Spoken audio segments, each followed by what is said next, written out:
What's up, ladies and gentlemen? We are here tonight, and we are bringing you a special edition of Memorial Day weekend. Memorial Day. We're just trying to get this podcast out there. I was in the Navy for 8 years, and the one thing that I remember vividly was when I was over in the Middle East.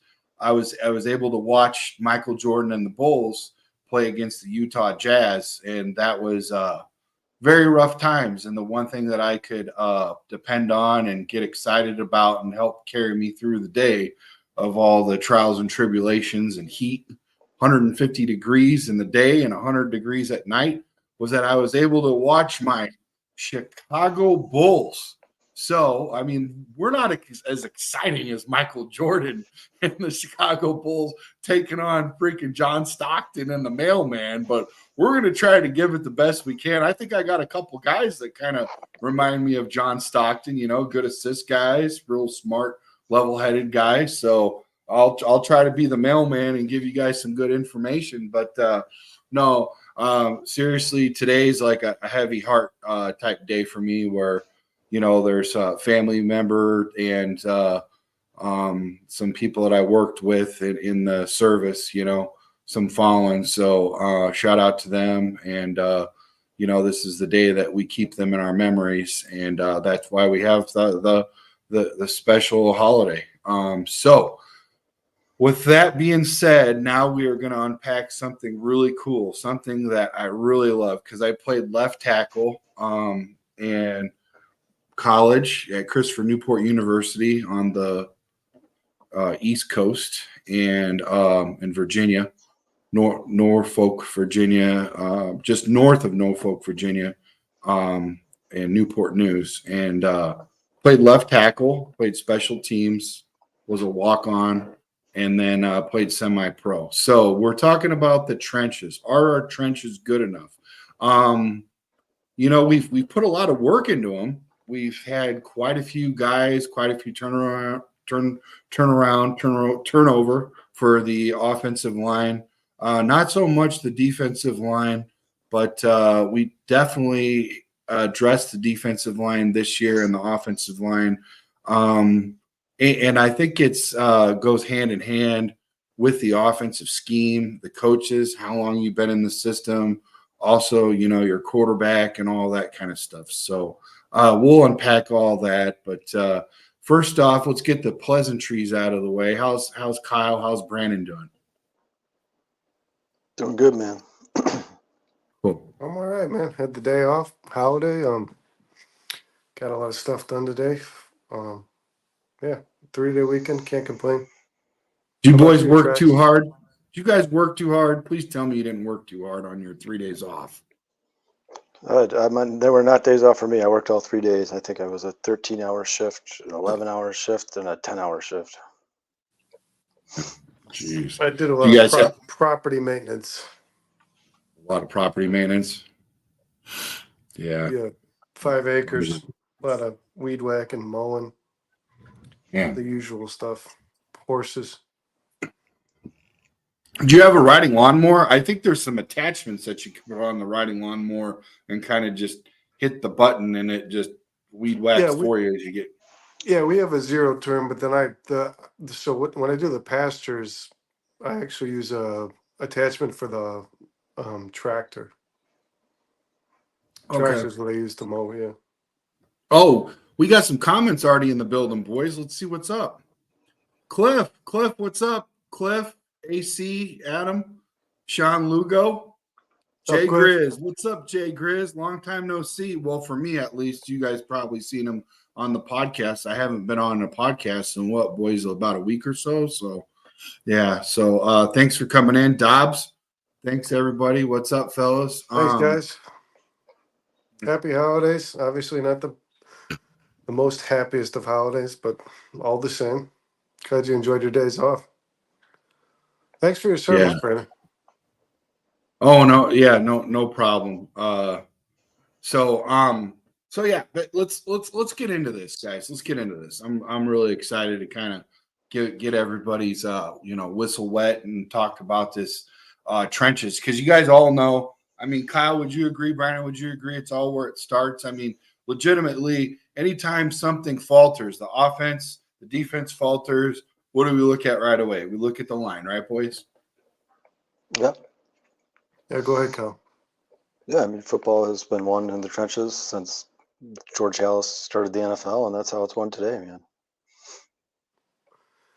Yeah, I think it's interesting to kind of analyze the Bears and the trenches because Ryan Poles, when he was given the job, stated that he was going to build this team from the trenches out. He was going to start inside out, and he hasn't really done that. I mean, he's made a lot of signings, probably more bargain signings than anything on both the offensive line and defensive line. But he's solidified his secondary, solidified his wide receiver core. So he's really built from without in, right? I mean, I know he signed Bates and um, Shelton this year, but still feels kind of. I mean, am I wrong, guys? Does it feel kind of similar to Lucas Patrick and Cody White here? I mean, I do. Wait, what do you, I'm sorry, forgive me for my question, but what do you mean by working from the out in?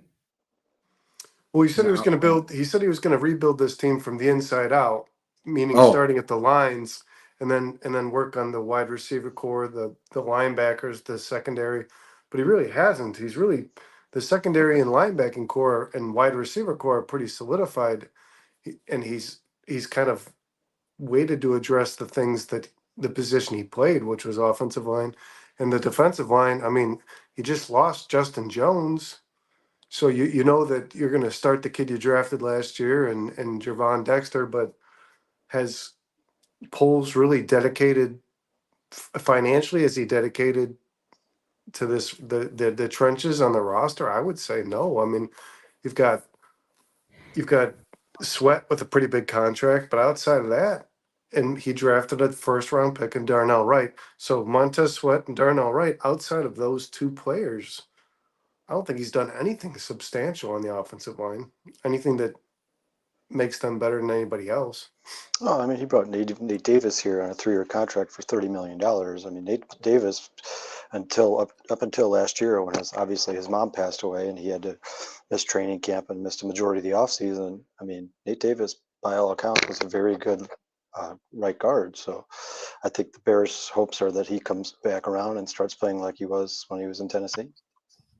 Yeah, but so I don't go I ahead. don't like I don't like hopes much at all, to be honest with you. Like I'm sure the Bears' hopes is Bayless Jones turns into a quality player, but they missed, right? I mean, Yeah, but they also didn't give Felix Jones $30 million. I mean, right now, I understand 100% what you're saying. I don't think this Bears, either the offensive line or defensive line, are finished. I think Ryan Poles knows that, but he's definitely done some things to address it. I mean, DeMarcus Walker was brought here, and I think a similar contract, about $30 million for 3 years. He's getting paid about $10 million a year.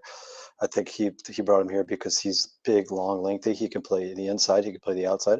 I think they expect huge jumps from both Javon Dexter and Zach Pickens, which. but if there was a team, like let's say there's a ranking 1 to 32 in the NFL in trenches, not offensive line, not defensive line, trenches in general, I have the Bears somewhere at like 23 to 28. That's where I'm placing the Bears in regards to trenches, in Well, regards to the rankings. talking about offense or defense? Well, I'm saying like trench. Yeah. If you could rank both units from 1 to 32 in the NFL, like Bears offensive line and defensive line, in the trenches, if you could just rank trenches, right? I think they fall behind 20 for sure. There's no doubt in my mind that they're not better than that. Like Montez Sweat is a phenomenal player. He's top 15 as an edge rusher, and Darnell Wright's probably a top 5 right tackle in the league. But in their entirety, the units, I think the Bears fall somewhere in the 20s. I really do. Yeah, and I don't necessarily disagree with that. I mean, I think for particularly the defensive side of the ball, I think that Javon Dexter and Zach Pickens will have something to say about that. I mean, if those guys end up being two really good players, if Javon Dexter was, before his last year at Florida, was projected to be a first round pick, and then they changed their scheme around, they moved him around a little bit, and he didn't have as good of a year. But if he can come back to where he was playing, second to last year at Florida, then the Bears will move up in those rankings. I mean, I I don't think disagree with you. I just think that they've done a little more than you say. I mean, they drafted an offensive tackle or with their third pick in the draft this year. I think they traded for Ryan Bates because they knew that Shane Waldron would run that inside zone, that's inside scheme where they move the tight end across the back so to pick up and then those guards and centers try to get into the second level, and the linebackers in the corners. I mean, I'm not saying that Ryan Bates is the answer, but I understand why Poles decided to bring him here, and I think he, if you look at his career in totality, he actually has a pretty good rating for Pro Football Focus. I mean, I'm not like, by no means necessarily am I saying he's the answer. I just think until they, this Rome wasn't built today. I don't think the Bears think they can fix this team in 1 year. I don't think you can fix an NFL team in 3 or 4 years. I think it ultimately takes a long time, but you can't fix everything at once. And I think he's kind of duct taping or filling holes until he can. Right. That's why I said what I said. Ryan Poles said he would work on the trenches first and foremost to build this team. No, It is I the agree with last you. thing he's addressed. And let me I say agree this. with you. I think the offensive line, I'm going to bet you guys now, we start anywhere between 5 to 8 different combinations of offensive linemen this season. They started 6 last year. I'll bet you it's somewhere around the same number. And defensively, Keith Randolph was an undrafted free agent, and I bet you guys money he plays quality time on this team this year. I really, they just gave him a 3-year deal. I'll bet you he plays quality time on this team this year. I really do, because you lost Justin Jones, so you've got Pickens, Dexter, and Billings. So you're already in need of a player, right? So Randolph is the next guy up. I will bet you an undrafted free agent plays time on this team. I don't know if that's a good thing. Hopefully he is a good player. I liked him in Illinois. I've watched him for the last 2 years. Before his injury, he played pretty well. He averaged, I think, like 4.5 sacks over 2 seasons. But the trenches are, listen, this Bears team feels different. It's exciting. I think we're looking at probably a successful season this year, depending on Caleb Williams' performance. But the one thing that concerns me for the Chicago Bears are the trenches, both offensively and defensively. And like you just said, Kyle, the game is won in the trenches, so that's concerning. Hey boys, before we so when we got Poles, right, like year one was like the tear down. We had to like take like our capital players and turn it into draft capital. So then we had dead cap, right, boys? So like first year was like a wash, right? You had to bear it, you had to tear it down and then rebuild all the way from the foundation up. You might even had to work on the foundation. If we had some leaks in the foundation, whatever, some cracks down in the basement, we'll just pretend that that's where we started. Okay. Then you have to set your sill plates and your walls and your studs and everything, and then put the roof on. So year one, we addressed the defense first, and the first thing that they went out and did is they went out and got Javon. They went out and got Zach Pickens, whatnot. Right. Year two, they got Brisker and Gordon. That was the first. Correction. Year two was defense. Year three was offense. Okay, so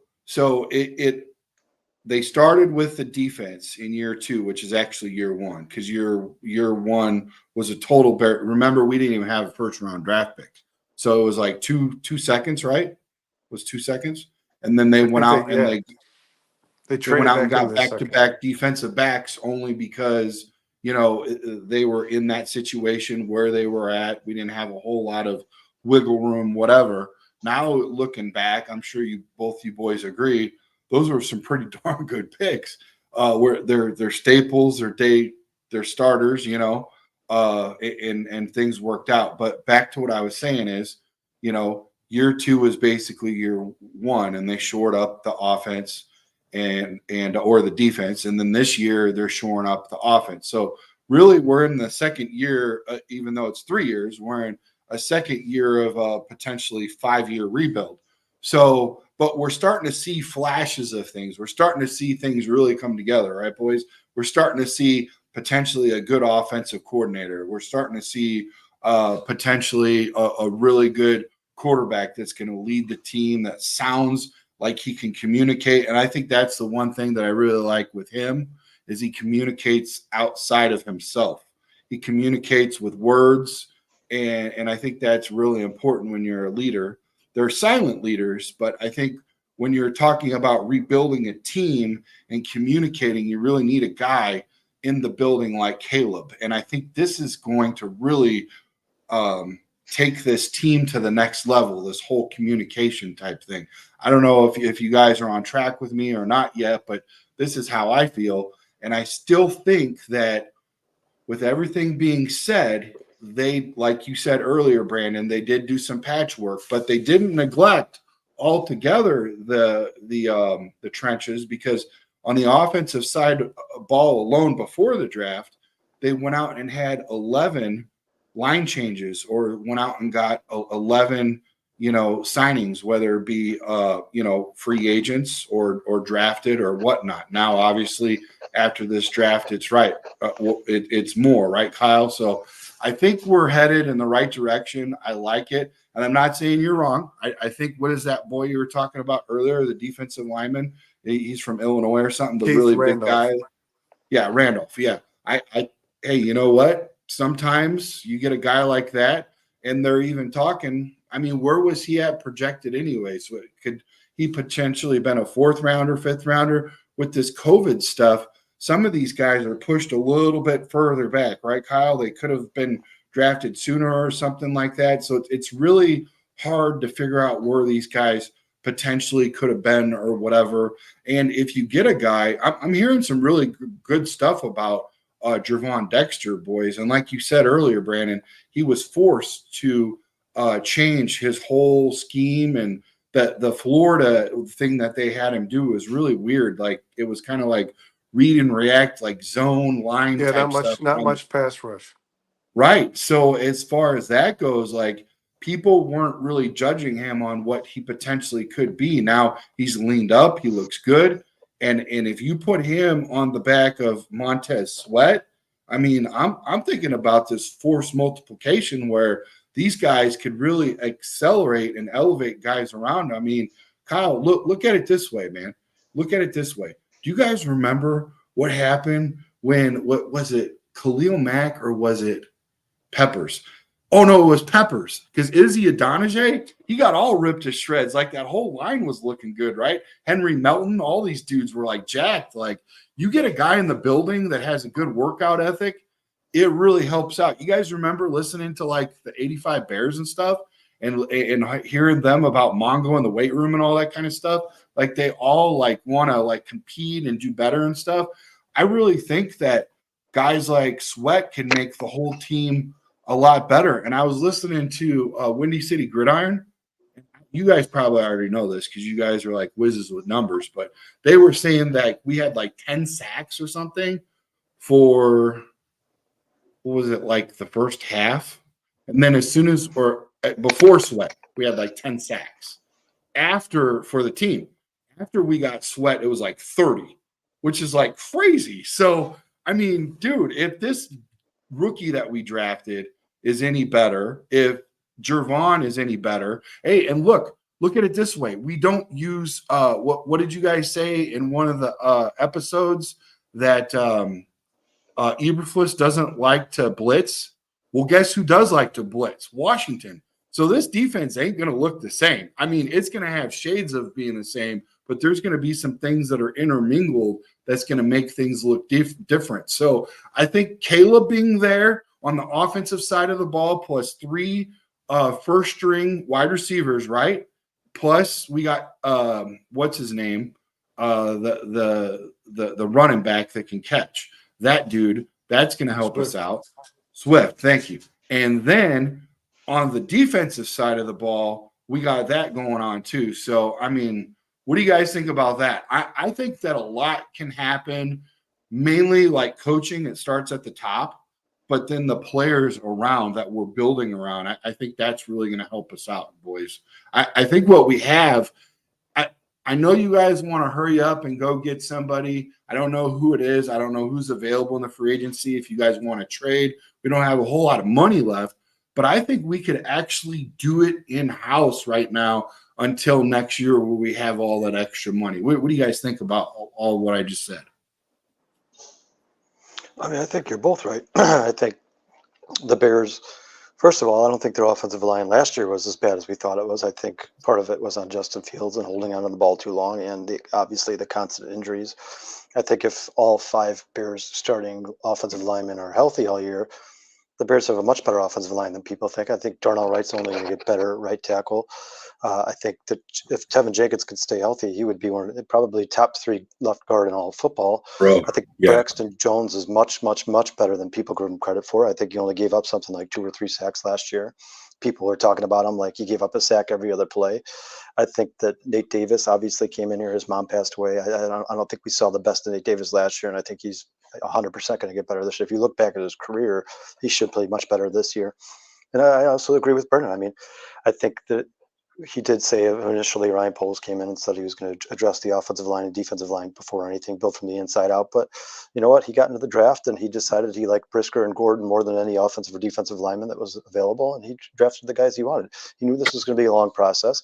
I will tell you right now, I think that the offensive line and defensive line are both going to play better than some people think, but I don't think either of them are complete. I think the Bears are still going to take an offensive or defensive lineman in the 2025 draft in either first or second round, probably a center, depending on how Ryan Bates plays.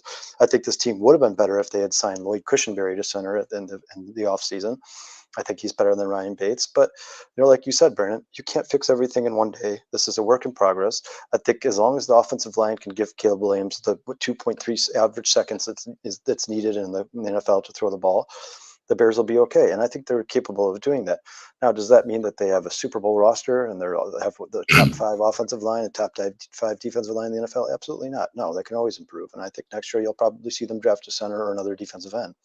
But ultimately, it's going to be up to, for me in particular, it's going to be the defensive line. It's going to be come down to Javon Dexter. If Javon Dexter is that guy, he's dominant. He has like that kind of Aaron Donald impact where he can disrupt the timing. He doesn't have to get the quarterback every time, but push the center back, the guards back, and disrupt that timing. The Bears will get more sacks than they had last year, and they'll have more interceptions than they had last year. But like you said, if Montez Sweat gets hurt right now, they're in trouble. If Andrew Billings gets hurt right now, they're in trouble. If Darnell Wright or Braxton Jones get hurt, they're in trouble. I think the Bears are right now. My main concern for them is depth.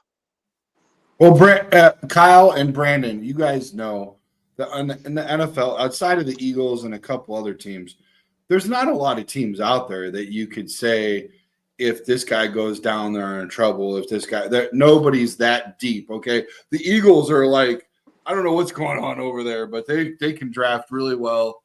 I feel like the Packers have that good thing going on. The Niners, I don't know. Am I missing another? There's not many teams out there that can withstand some serious blows. And I get what you're saying, and I agree wholeheartedly. But they're saying after we finish locking in all of our draft picks, and I think the only one we have left is Caleb and some UDFAs, right? But they're saying even after that, we only have like potentially a few $1,000,000. It's not much, and you got to have some wiggle room in case I think this it's guy. 12. They have Okay, projected 12 million. It's not a lot. So dude goes down over here that you're not, you're worried about a defensive end that might or might not go down. How about we save some of that cash for a dude that actually legitimate does go down, and then we can go do something. You know what I'm saying? Kyle, I agree with you. Do your due diligence and back up and have a guy, whatever. But I'm just saying maybe that guy is already on the team. I don't know. So I don't have the whole written up. I know there's a lot of dudes on the team right now, right? So we'll see. They did address some of the depth in this offseason. I mean, they picked up they picked up Matt Pryor from San Fran. He's a tackle. They drafted Karan. They drafted the defensive end from Kansas. Austin Booker. Yeah, Austin Booker. They signed Jake Martin and Baron Coart in the offseason, both defensive ends. I mean, I just think. So say for instance, they would have drafted Joe Alt. He was the only player available at 9 in the draft. Joe Alt, like Braxton Jones, would immediately become your second string tackle. That would be great depth to have on this team. They're not there yet, but we were talking about it. It's no fault of Ryan Poles when he got here. Like Bird Tracks, you were saying, the salary cap was an absolute disaster. They traded a bunch of players away. They had a bunch of dead cap. They didn't have the money to go get guys like the top tackles in the NFL and free agency. They did have the money. They did. They absolutely did have the money. I don't know what you're talking. They 100% had the Well, money. They had hey, more Bernard, money than anybody else. Ryan Poles has said this numerous times from day one. If you go back and listen to his press conference from day one, he said it time and time again. I do not sign premium positions in free agency. I don't give people. I sign All right, the let me let fill-in me let me let pieces, me ask and you I guys a question. draft Let me the ask premium let me ask you guys a positions. question. If you're looking at the entire Bears roster, and I'm talking about a position, a singular position, what are the two biggest weaknesses on this team? Singular position. Two Well, biggest that remains to be weaknesses seen, on Bernard. this roster. That remains The to be seen. line. You don't know. Without to I would Kyle's point and to your point, I'm kind of in the middle on this because I see where both sides are going. I think it's the trenches is where it's at. Without being able to play the totality of a week or Yeah. two If to you're see where projecting, yeah. we've reset, we might I would say reset every. center and opposing defensive end across from Montez Sweat, right? Those are your two Like I biggest said, weaknesses so on you're this talking roster. about projecting. Walker Yeah, and Bates are your projecting. two biggest Projection. weaknesses. But if Caleb Williams came in and was the worst quarterback ever to play football, then that's your biggest weakness on the team, right? Okay, but Right. because the season has started. I'm talking about on paper. Let's assume, and I actually think Caleb Williams is going to make this offensive line better. I really do. I think he's going to buy himself time and not like Fields and take sacks. I mean, I think he's going to get the ball downfield even when he's under pressure. I think that's something Fields couldn't do. But Boys, I think Windy City Gridiron followed our touchdowns and interceptions and the yards for Caleb because I think they've been watching our show. It was very close to what we all agreed on. Just so you know, there's some people out there that are really close to that 4,500, 28 to 30 touchdowns, 12 interception. Brandon, I'm sorry, but I just wanted to throw that out there because if those numbers are true, then we've got a lot of good stuff going on, and that offensive line ain't so bad, and that defensive line ain't so bad. So, but there's a lot that's got to happen in order for that to happen. And keep in mind, we are playing the fourth easiest freaking schedule in the NFL. It ain't like last year's, Brandon. So that offensive line is not going to struggle as bad. That defensive line ain't going to struggle as bad. And Brandon, what is it like the first 10 games or something like that? We're not even going to see a top defense for a while. So we could really get things in order. The offensive line could gel. They got to have continuity. And I will tell you this, Brandon. I had a guy to the right of me, my left guard, right? And when he was by me, I felt like I had like he had my back. Like he had some years, a couple years. I was the rookie. I was new. I was fresh, the freshman, all that. But he knew. He talked to me, whatever. And the center, he had it all figured out from William and Mary. He had it all figured out. So it all came from center, left guard to left tackle. So by the time it got to me, I was praying that left guard was on top of his stuff, and it never turned out that he did it. So all I'm saying to you is, bro, if Tevin Jenkins is there, if our bookend on right tackle is there, and our right guard Davis ends up to be that 30 million good right guard, those two guards, the left guard and the right guard, are going to make that center better. Darnell Wright is going to make the right guard better.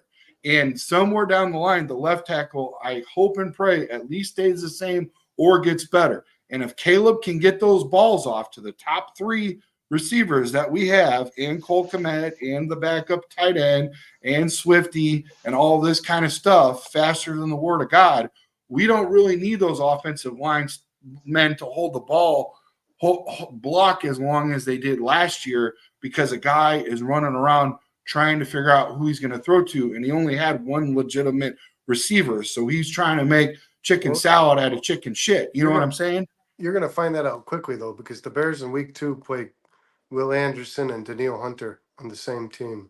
But last year, Darnell Wright take Will Anderson and made him he tossed him around like a freaking rag doll. In college, not in the pros. I do think there's times during this upcoming season with the likes of Nick Bosa and Daniil Hunter and Will Anderson and Aiden Hutchinson. I think you're going to see this offensive line get overwhelmed. I really do. I think there's going to be points. And the one thing that I'm praying for, guys, is just that Caleb remains healthy. That's because they're not going to be the best offensive line in the league. We already know that. They're going to get pressured.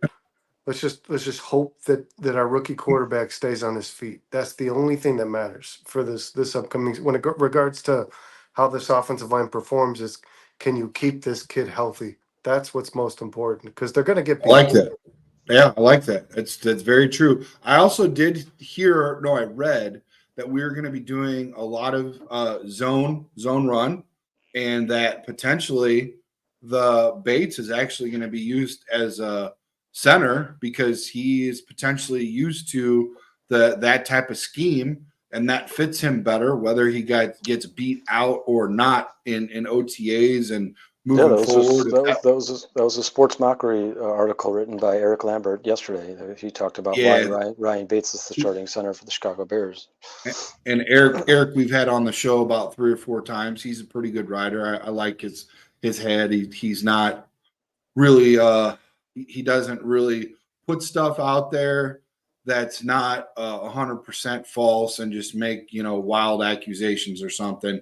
He's got it like in the right mindset. He's not trying to put whether it's 100% accurate or not.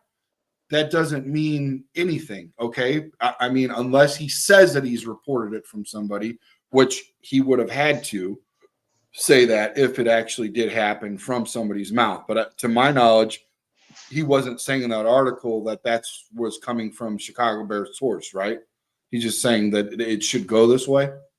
I think it was one of the coaches who's or somebody inside the organization who said that the reason he believes, now you don't know who that person is, you don't know what he's heard, but he believes that the reason that Ryan Bates was brought here was because Shane Waldron uses the inside zone so much and pulls those tight ends so much. So basically, because the fact that Ryan Bates is quick and good in open space, he can get into that second level and stop those cornerbacks, those safeties, those linebackers, and they were going to use a lot of that inside zone. So he was a perfect fit for the Bears. And to be honest with you, I mean, it's kind of surprising to me that Ryan Bates has been used so sparingly as it is, because if you look at him, his career, I think his Pro Football Focus grade is somewhere around 78, 80. Now, I know that those offensive line Pro Football Focus grades are kind of tough to read because there's really no statistics for offensive linemen, but from what we've seen from Ryan Bates, he's played well when he's had the chance. And if you guys remember correctly, before last year, the Bears were trying to get him. They actually offered him a contract, but the Buffalo Bills matched the contract, and he was a restricted free agent, so therefore he automatically went back to the Buffalo Bills. But I mean, I'm not saying that Ryan Bates is the answer. I would have been more comfortable with Cushenberry. I would have been more comfortable if they in the 4th round instead of taking that punter, which I'm not upset about because I think I like the punter pick. I think it's a great pick, but I wouldn't have been upset at all if they drafted said Van Pran out of Georgia either. I just think the center is a very important position for a rookie quarterback. Let me ask you guys this: Caleb's projections by now ESPN is 15 games. 15 games. Make sure you note that 15 games. So he's projected to miss 2. 3,500 yards, 23 touchdowns. His fantasy projections are 4,400 yards and 26 touchdowns.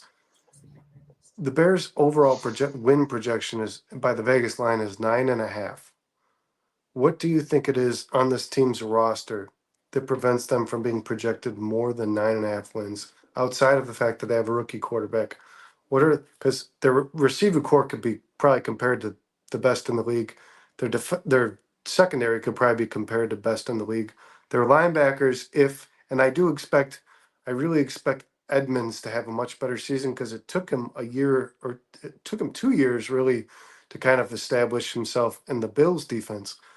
So what do you think it is that leaves the Bears remaining at 9.5 win projection? Well, I mean, like you just said, man, it's first of all, they have a rookie quarterback. Second of all, they're all learning a brand new offensive system with a brand new offensive coordinator. The Bears have had, I don't know if you guys, you guys have been paying attention. The Bears have had a lot of injuries the past 3 years, more than any other team I can think of outside of maybe the 49ers. And you're all right, Cal, let me ask you this. Where do the Bears rank in sacks this year? I mean, where do they finish? Out of 32 teams, answer that question. Total sack totals, where do they finish? What did we rank last year? What did we rank for 23? Near the bottom. Yeah, it was bottom. it was not good. I would say probably around. I think they had 50 well, sacks last year. so most of those No. are pressures. Those aren't actually blitzes. They didn't have So it's 50 really sacks. so it's really hard for me to speculate when we have a new, coach Washington coming in with the blitzing type to pick that up, and then how's that going to intermingle with Fluss? But if I had to guess, I don't want to double because we had 30 last year, right? So I'm It was right around 33. 50. I'm right around 50 sacks or so, 50, 53, 55, somewhere around there. I'm putting the Bears somewhere between 18 to 24 in sack ranking. Sacks? In sack Oh, ranking. ranking. Yeah. Oh, I thought you were asking for how many sacks. Oh, No, well, for sure. Like 50 kind of tells me where it's the same thing. It kind of tells me where there are they'll only fall in line. 32 teams. I hope you know that. But 18 to 24 out of 32, I think that's where they fall in sacks. And that's if Sweat has a good season. And let's be honest, the NFL is going to have Sweat figured out, right? Like the teams know if you defend Sweat, if that's the guy you block, the Bears are in trouble. And the Packers figured that out in week 18 last year, right? I think Sweat had 3 pressures and nobody else. Jordan Love wasn't sacked. So the Packers figured out last season, at the end of the very last game of the season, the Packers figured out this is a line that doesn't really produce if you guard this one guy. If you block this Well, one guy, that we're also, okay. not all blitzes and sacks are caused from the defensive ends or defensive tackles, man. I mean, you can do, no matter if this get creative. The linebackers get sacks, the safeties get Oh, sacks, the absolutely. cornerbacks I get think Matt sacks. We'll see. Eberflus. We'll I see think the more of Bears that led with the. Washington. I think they led the league in blitzes over the last 8 weeks of the season because Eberflus knew he had to. Because Yeah. the point of the fact of the matter is they don't get pressure, but from one player, they don't. Yeah. So But we've already talked about how we don't know what to expect from Javon Dexter. What if he's a great player? What if he looks like he did in his second last year of Florida? Then sure, maybe let's play the let's play Bears the have what a ifs, much guys. better But defensive we're line. talking about on paper right now. Where are the Bears' defensive line ranking? Where are they? You I mean, gotta say behind 15. They're not above 15. There's no way that you could say that honestly. like I said, I don't think there's such thing as on paper. I mean, it just depends on how much of it. We've all talked about this 1,000 times. There is on paper. It's For some, statistically. I know, but if you go look at defensive tackles and defensive end, or specifically defensive tackles coming out of college, none of them have ever. I mean, you go look at the last 20 first defensive ends picked in the NFL draft. None of them have had good seasons. It takes a long time for defensive Guys, ends to get acclimated what in I'm the saying NFL. is If Javon Dexter Montez Sweat becomes, could have 18 sacks and the Bears still don't finish top 15. Do you understand that? That's I my don't point. agree with that. The No, I don't. I Bears don't agree with don't that. have anybody else who acquires sacks on the defensive. We're not talking about linebackers. We're But not talking they about could. Jaquan Brisker. We're not talking about blitzes. We were talking about the trenches. Okay, but Who what else? about Javon Dexter? What if he's really good next year?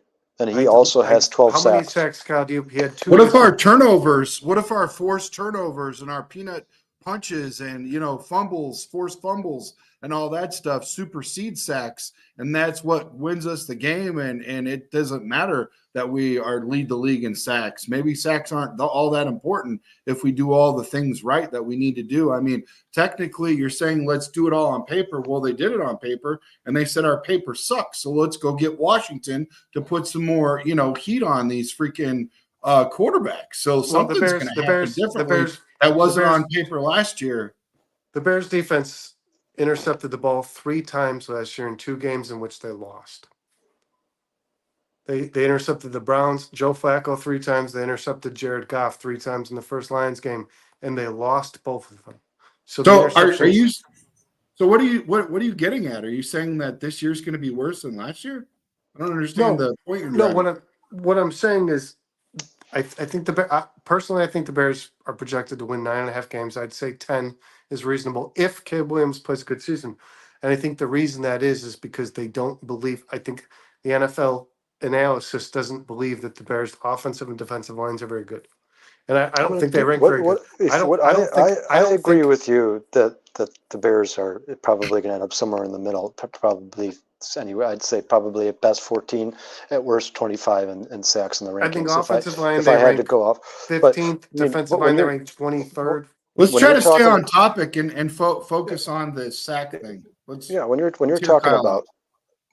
about like what's the over under for Vegas, there's a lot that goes. First of all, they're playing in one of the toughest divisions in football. That has a lot to do with why they don't have them at 11 wins. I mean, Yeah. but ultimately, I agree with. I think we're kind of saying the same thing here. I agree with you 100%, man. If you look at the team, if you had to decide where you thought No, the because Bears you would haven't fall in the answered the NFL for question. sacks, Where do you rank the Bears in sacks? Where do I you just rank said them? I wouldn't be surprised if they ended up 14. I wouldn't be surprised if they were 25. That all depends on Zach Pickens, Javon You did say Dexter, that earlier. Austin Booker, all these guys you know absolutely nothing about. You don't know how big of a jump the second year players, sophomores are going to have. You don't I know would what Austin Booker is going personally, to do as guys, a I would rookie. be if the Bears ranked 14 in sacks. I'd be surprised. I would But be when surprised. the Bears drafted Mark Anderson, did you expect him to get 12 sacks? No, but Probably not, right? No. that Bears defense was But good top to bottom. It's different. This Bears defensive line is not good. the It's not Bears good. defense is good, man. I mean, it's not a terrible defense, and I think Austin Booker is Well, and probably going to here's get more sacks than we expect. I doubt it. argue a similar point, and hopefully not to walk over you guys, because we gotta work on that. Okay. The thing that I want to stress out is when you have a good offense, that is getting them boys breath. They're getting their thoughts together. They're getting their mentalness together. They're getting revitalized. They're getting their energy. They're getting rest.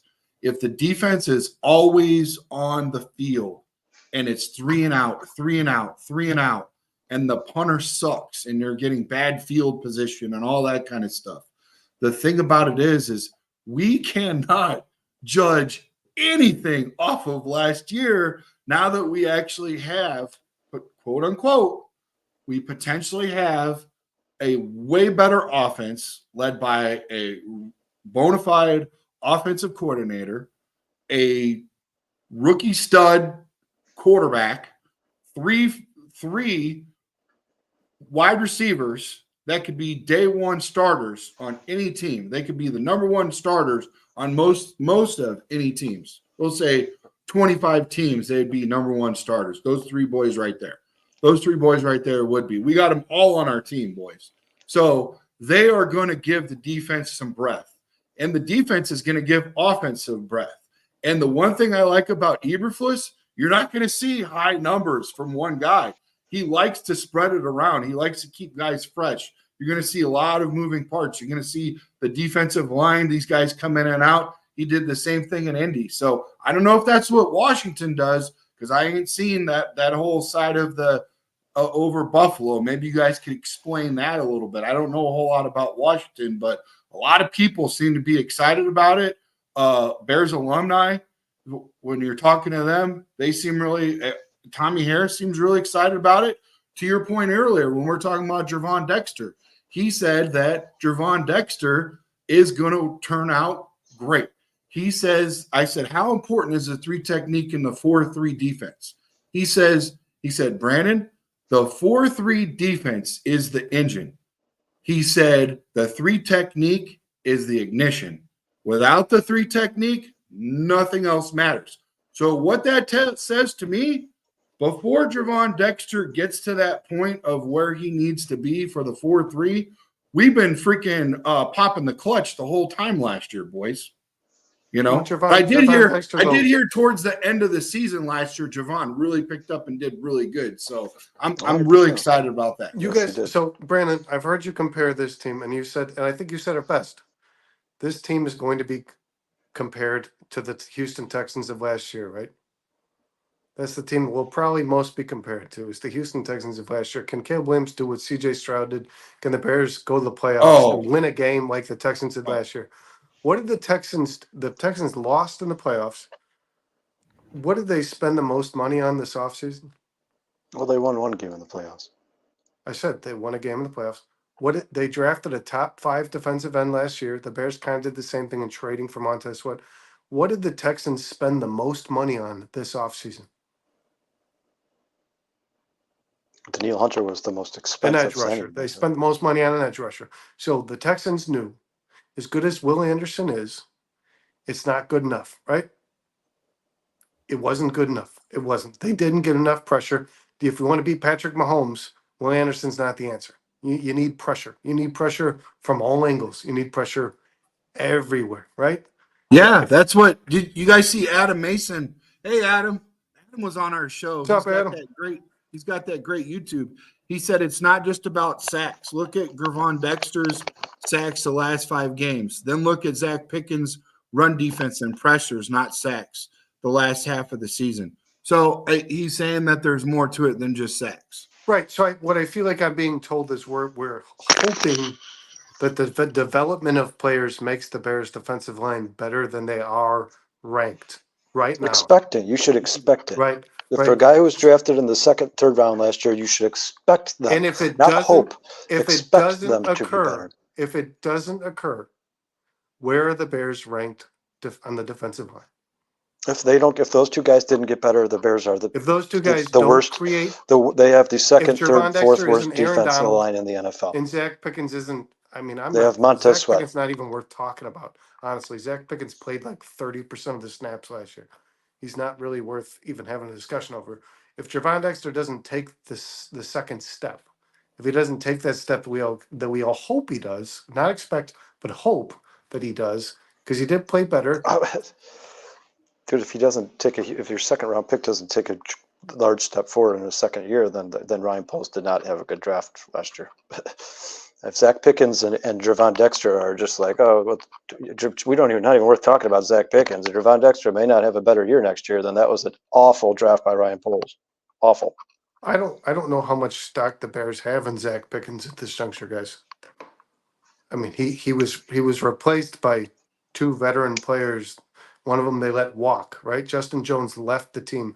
The Bears let him go, and neither of these guys were good enough to take permanent snaps from this guy. So I don't think, in regards to the Bears' view of development over Gervon Dexter or Zach Pickens, I don't think the Bears think that you guys think they're where they are or where they should be. Well, I think part of the reason they had such a low snap count last year is as part of their development plan. I think we've seen that the Bears stick to their Kyle, you said yourself, plans. he's a second round pick.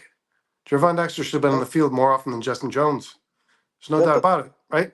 Like I talked about earlier, man, like defensive tackles struggle to make the transition to the NFL. Go look back. I'm telling you, there's not a defensive tackle who was drafted in the first or second round. Did Aaron Donald struggle to make Aaron Donald Jalen is Carter? You just threw a unicorn in the freaking. Yeah, Aaron did Donald Jalen is Carter not. struggle to make the transfer? I mean, Jalen Carter struggled at the end of last year. Yes, he disappeared Jalen for the last Carter 6 was games of the season. phenomenal. He was one of the best rookies in the NFL. Brennan, if you go back and look at the last 6 weeks of Jalen Carter, he was not as good as you think. He wasn't. Jalen Carter was in the running for Rookie of the Year, man. Brennan, you're talking about you wanted to have the hypothetical conversation about where the Bears are going to land on the sack total.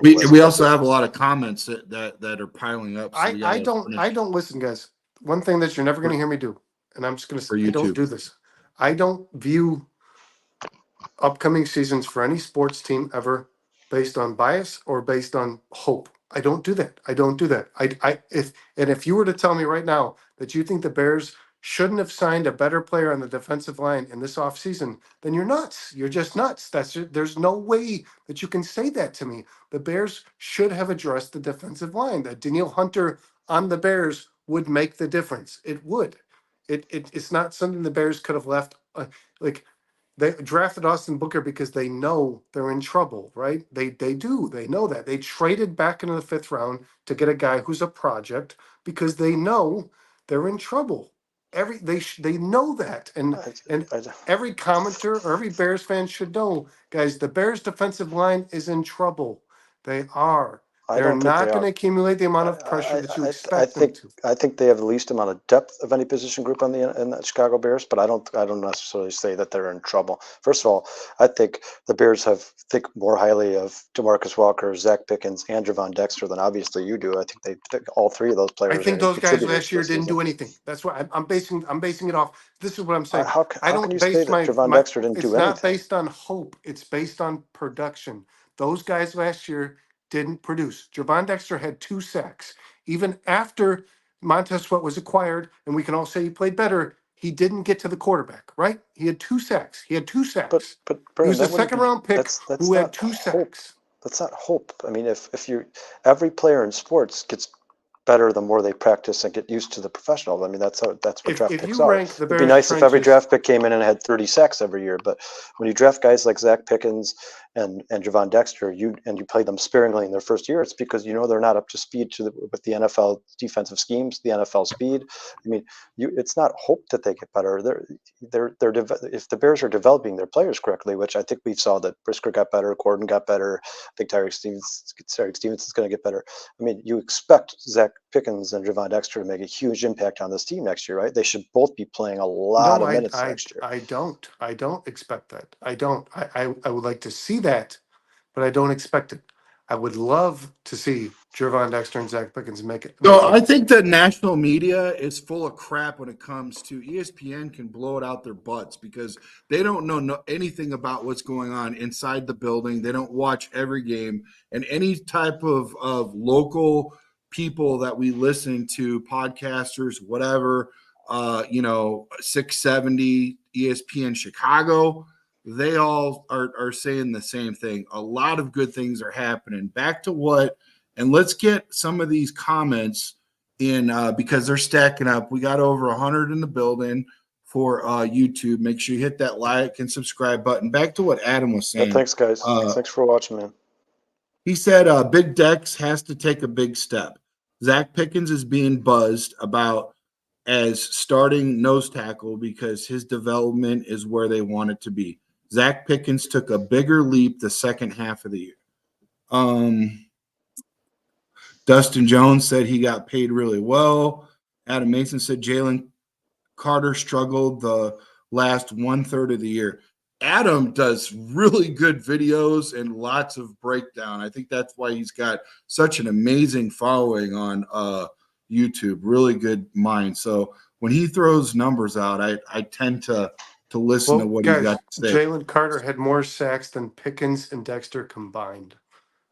All right, so let's keep on with the keep on with the YouTube because we've had plenty enough to say for a while. Squeegee said Poles has been doing his due diligence to improve the lines, just hasn't worked out. Remember when he tried to get the Browns guy and got Justin Jones? Tried for Ryan Bates, he tried Leatherwood, etc. Yeah, I agree. We've tried a lot of things. We've kicked a lot of tires. A lot of things hasn't worked out, and I like what point that could both be positive and negative. I do agree with Squeegee. I think Poles, there's a lot of guys we're not talking about that Ryan Poles. First of all, his first draft ever, I think his last 4 picks were offensive linemen, but that's also kind of a detriment to Ryan Poles at the same time. I mean, obviously the late round picks, you don't expect them to be Pro Bowlers, but he's missed. He missed on Lucas Patrick. He moving Cody Whitehair to center didn't work out for them. He missed on Ja'Tyre Carter. He missed on the kid out of the center at Illinois. What was his name? He that got hurt. I mean, it happens. It's the NFL. Nobody's perfect. But to Squeegee's point, he has done more than we've talked about. They didn't work out. Sometimes it doesn't work out. That's the NFL, man. Yeah, and that's all you can do is you got a plan. You go out and get the guys. It's their job to execute, not your job to execute. So they did that. So moving forward, would have, could have, should have. One thing is for certain, he's done his due diligence, kicking tires, whatever. Adam Mason says, I love your passion. Sean Lugo said Carter definitely hit a wall down the stretch. You guys know that Jalen Carter only played over 50% of the snaps 4 weeks in the season? I really want to make sure that these guys get a voice. D Burns, he says D-Walk didn't do nothing. Yeah, that's something that a lot of people want to talk about. And I'm really curious to see what you guys got to say about that in a little bit. So please, your guys' mind is sharper than mine. Let's put a pin in that and let's talk about that. So if you guys could, please, let's get back to that. I want to get to some of these comments. There's a lot of comments. There's still new ones that are going as we're talking right now. That's what's killing me. It's like there's a lot of people here. It's cool. Scottish Bear says Zach Pickens was naturally 3 technique coming out of college. He was explosive. He struggled against the run, so the Bears deliberately put him at the nose so he could learn to play the run. Clever. D. Byrne says he keeps asking, when is D-Walk going to come to play? Cliff, Brandon, you can only sign so many players. I prefer Dunze to an edge. He's a blue chipper. Well, that's not a signing, that's a draft. But okay. Right, that's probably what he meant. Walker, Adam Mason says Walker played really well once Sweat got there. He's not the star, but he plays extremely complimentary. I've heard that too. And that's kind of where I was leading when we get into this. Is I've heard that Walker did play complimentary. Cliff, a dozen or so edge players will be cut in preseason. Some of them will be usable. There's something. Squeegee, D-Walk looked good after sitting behind Yannick on the bench. Do you guys know how many sacks Walker had after the Sweat signing? After the signing? Yep. No. 1.5. Is sacks the only? After Montez Sweat only, was traded for, Walker had 1.5 sacks. He actually had is sacks 0 the only sacks. thing we're monitoring? Is that the only thing we're looking at, or He had 0 sacks over the last 4 weeks of the season. All right, so Cliff says, I think Poles may be looking for a $5 million guy who can fill the edge. Dustin Jones, Jalen Carter was the best player in the draft, Brandon. Adam has the stats. Cliff says that. Scottish Bear, Carter stunk against the run. Cliff, what was the problem with the Bears last season? The offense Poles addressed that big time. Cliff, Poles also helped out the D with coaches, and Booker helped out the ST with Taylor. What's ST? Special teams. Special teams, yes. Duh. Sean Lugo and Carter, you're talking about a generational talent versus 2 developmental talents in the NFL. He was expected to do that near 1. Okay, so you're calling Year one. Sean, you're calling a 2nd round pick developmental. That's Carter? That's no pick. Jack Dexter. Where Dexter was taken is not a developmental player. Where he was taken in the draft. You don't draft developmental players in the 2nd round. Is Cooper DeJean a developmental player? Yes, they're all developmental players. Caleb Williams is a developmental player. He was the first pick in the draft. They all have to develop. I mean, none of them come in and play as good day 1 as they do year 3, right? Is there a possibility that there's some bias here, that we think the Bears' offensive and defensive lines are better because we're Bears fans? Is there a possibility that's the case? Is there a possibility? I don't think Is it possible? No, I think I've been hearing from Chicago sports media, not just us, but the media, is that the defense, as we saw when they went when Caleb went 3 for 7, is our defense is way ahead of our offense. 100%. I mean, and they're top 5 defense in the NFL. I don't give a flying fuck if they were freaking worst sacks or bottom of the back sacks, whatever. Top 5 defense in the NFL. That's why we were finally able to go out and get a damn freaking receiver that's not 30-something years old. That guy's not going to be here forever, Brandon. You argued that point with me, and I want to say, and I hope Keenan, because, I like the Charger deal, whatever, and, the connection, whatever. I'm hoping he stays 2 to 3 years. But you were happy that we went out and got this Adunze because he's going to be there way longer than Keenan, And who's to say what's going to happen with DJ? He's only got, what, Kyle, 1-2 years left? I mean, this guy could be here for 4 years just on the rookie contract alone. And freaking, I think Adunze could work out to be a good guy. For the 9th pick in the draft, I think that I would have a problem looking at Poles in the face saying that you messed up and got Adunze with the 9th pick in the draft. I got a problem saying that. I'm sorry. I think he did a good job picking that guy up. No, and he did 100%. But like we just said, Rome Odunze is also going to have to take some time to develop. I'm not saying he's not going to be an impact player immediately, but he's not. Yeah. Have 1,500 yards and 12 touchdowns, which Keenan Allen and DJ Moore are both capable of doing because they've been playing. They're NFL vets and they're used to the speed and they know how the game is played. But I mean, I think we're kind of, like I said earlier, I think we're all kind of arguing the same thing. To Brennan's point, yeah, if you look at the Bears roster right now on paper, the offensive defensive line are probably the weakest points of the Bears roster. I mean, it's certainly not the secondary, it's not the receiving core, it's not the tight end room. The position that I would put close to the defensive offensive line would be running back, just because DeAndre Swift does have an extensive injury past if DeAndre Swift gets hurt. But like I said, we really don't know that much about Roshan Johnson either. He could come in and be a stud as well. But I do agree with Brennan. Those are the two positions on the field that concern me the most, especially the center position. Like I said, the Bears have done this thing where they pick up players, or new coaches get to the team and they start moving guys around out of their natural positions. Ryan Bates is not a center; he's a right guard. We'll see what happens when they move him to center. Either he could surprise us and be amazing and be the best center in football, or it could blow up in their face, and next year, the first round of the draft, they're looking to draft a center, or second round, they're looking to draft a center. I mean, this is the great thing about sports, right, guys? There's no guarantees. Nobody knows. You never know what's going to happen. Javon Dexter could be the best defensive tackle in football next year. He could, this year coming up, he could be the worst defensive tackle in football. Nobody knows. The defensive line right now, prior to the season, ranks 20th. 20th, guys. The defensive line ranks 20th out of 32 right now. Yeah, that's where they should be ranked. Based off of what's written down on paper, that's where they should be ranked. Yeah, 100%. So, like I said, I have not above rebuttal 15. to that. They're not going to be ranked above 15. They shouldn't be. Nor should the offensive line. Neither unit should be. All right, let's just all agree with Brandon so we can move on from that damn thing, okay? 15th. Let's just go 15th, not above 15th. Let's just let it go.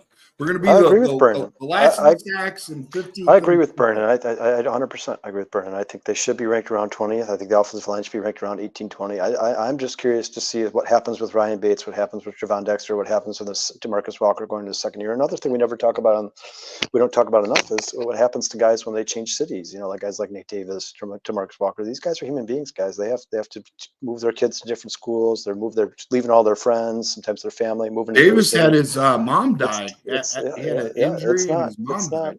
I think sometimes people watch sports and they're like, "Oh, this guy should perform every night. They get paid millions of dollars to do so." Yeah. I mean, they're human beings. Everybody has bad days. Everybody has bad years. I think when Yannick Ngakoue got injured, DeMarcus Walker got worse, because I don't think he's a every down player. I think he's a situational player. I don't look at Kyle, to your point, I was a worthless human being when my mom died of cancer in 2009. I couldn't even function. I was a mess, dude. I don't even want to think about it, but Vernon, I assure you I'll be right there with you. Like, if you were saying, like, I was a bad father, I was a bad carpenter, I was a bad friend, I was bad at everything. I'm just glad that I'm alive. Like, honestly, it was rough. People are stronger. I've seen people go through multiple deaths in a year, go through some amazing stuff. They got great brains, great hearts. I don't know what it takes to get through all that, but I agree with you. There's a whole human side to when, his mom died and all that. I think it was his mom. Well, and not only just the emotion of the situation, but also the fact that he missed the off season. I mean, that's also. I mean, I know these guys. Nate Davis is a veteran, but he was coming into a new system with a new coach. He missed out on all that time to get comfortable, to build some camaraderie with his teammates. On top of the fact that his mom just passed away, I am not mad at Nate Davis at all for last year. I will be upset if Nate Davis doesn't take a big leap this year, but I won't be at Nate Davis. It'll be more at the signing by Ryan Poles, because $10 million a year is no scrub. I mean, that's a lot of money, bro. I agree. Guard, yeah, I agree. That's a lot of money, and I think that they put him in here because doesn't Tennessee run a zone type offensive line too? So it's supposed to functionally, it's supposed to work out. So I'm really hoping that it does. I think Nate Davis is actually a better fit in Shane Waldron's scheme than he was when they brought him here in Luke Getsy's scheme. I mean, that's like more of an outside. Yeah, like, it's a bunch of screen passes, a bunch of short stuff. You want to get to. I think Shane Waldron's going to want to get those guards and centers out and to the second level as fast as he possibly can. I think that's why he uses a lot of 13 personnel. He's doing a lot of tight ends. Will be doing a lot of blocking for the Chicago Bears this year, no doubt about it. I like what Adam Mason said. He says this is a great topic, one of the most intriguing for the offseason. I love it because 10 different Bears analysts will have 10 opinions, and who's wrong? It all comes down to 2024. It really does. Adam, you're 100% correct. That's why sports is so fun, right? We all have our opinions, but you'll never know until the last game in 2024. That's when we'll find out who was right and who was wrong. And I just love talking sports, guys. I'm not. Believe me, there's no animosity here, guys. We're all just having fun. Yeah. Adam Mason, holy hell, it's not just about sex, question mark. Pressure, pressure, pressure. Love Yeah. the show. I'm sorry I'm getting vocal watching this because it's such a good topic. Hey, man, hey, sometimes it writes itself. I got lucky on this one, okay? The other one, you guys helped me out. I asked you guys for help because I was getting assassinated because I said, what was my – it was leading, right? I was leading the witness. I was like, is Caleb average because he had a bad 7-on-7 or something? I was like, so many people. I'm like, friendly fire. Like, please let people know this is not just a post. This is actually a YouTube video that we're gonna have later on tonight, and you got to tune in to hear what we have to say because they're like, first you guys build Caleb up, now you hate him. Look. I'm wearing a freaking USC Trojan shirt with the military and all, the military. I have a Williams. You guys have seen it. My Williams jersey. It was a tent maker because it basically is the size of a tent to put on. I could buy you guys 2 of them and then still have an extra room for probably 2 more jerseys with the size of mine, which, by the way, those are on the way, boys. So I didn't have a chance to be on that show, but I mean, anybody who's overreacting to these 7-on-7s is, I mean, if you obviously have not been watching football very long, Patrick Mahomes struggled on us. No. Nobody was overreacting on our show, but people were overreacting when Caleb went 3 for 7 in the 7-on-7 drills. Who cares? Exactly. This is a defense that's been in the same scheme for 3 years, playing a rookie quarterback without half of his offense, learning a new system and new speed. Like OT, I mean, I don't care if he throws 50 picks in OTAs, as long as he's learning something new every day. I'm not worried about any of that stuff.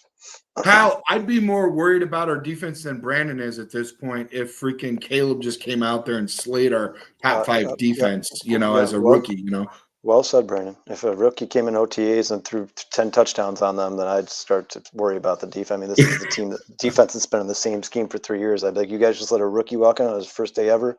I mean, the fanboy in me, I'd be all elated, but then I would have to figure it out later. Like, wait a second, that's on our defense. Yep. What the heck, Patrick Mahomes is the best quarterback in the NFL, and he struggled mightily in his OTAs. Go back and watch, guys.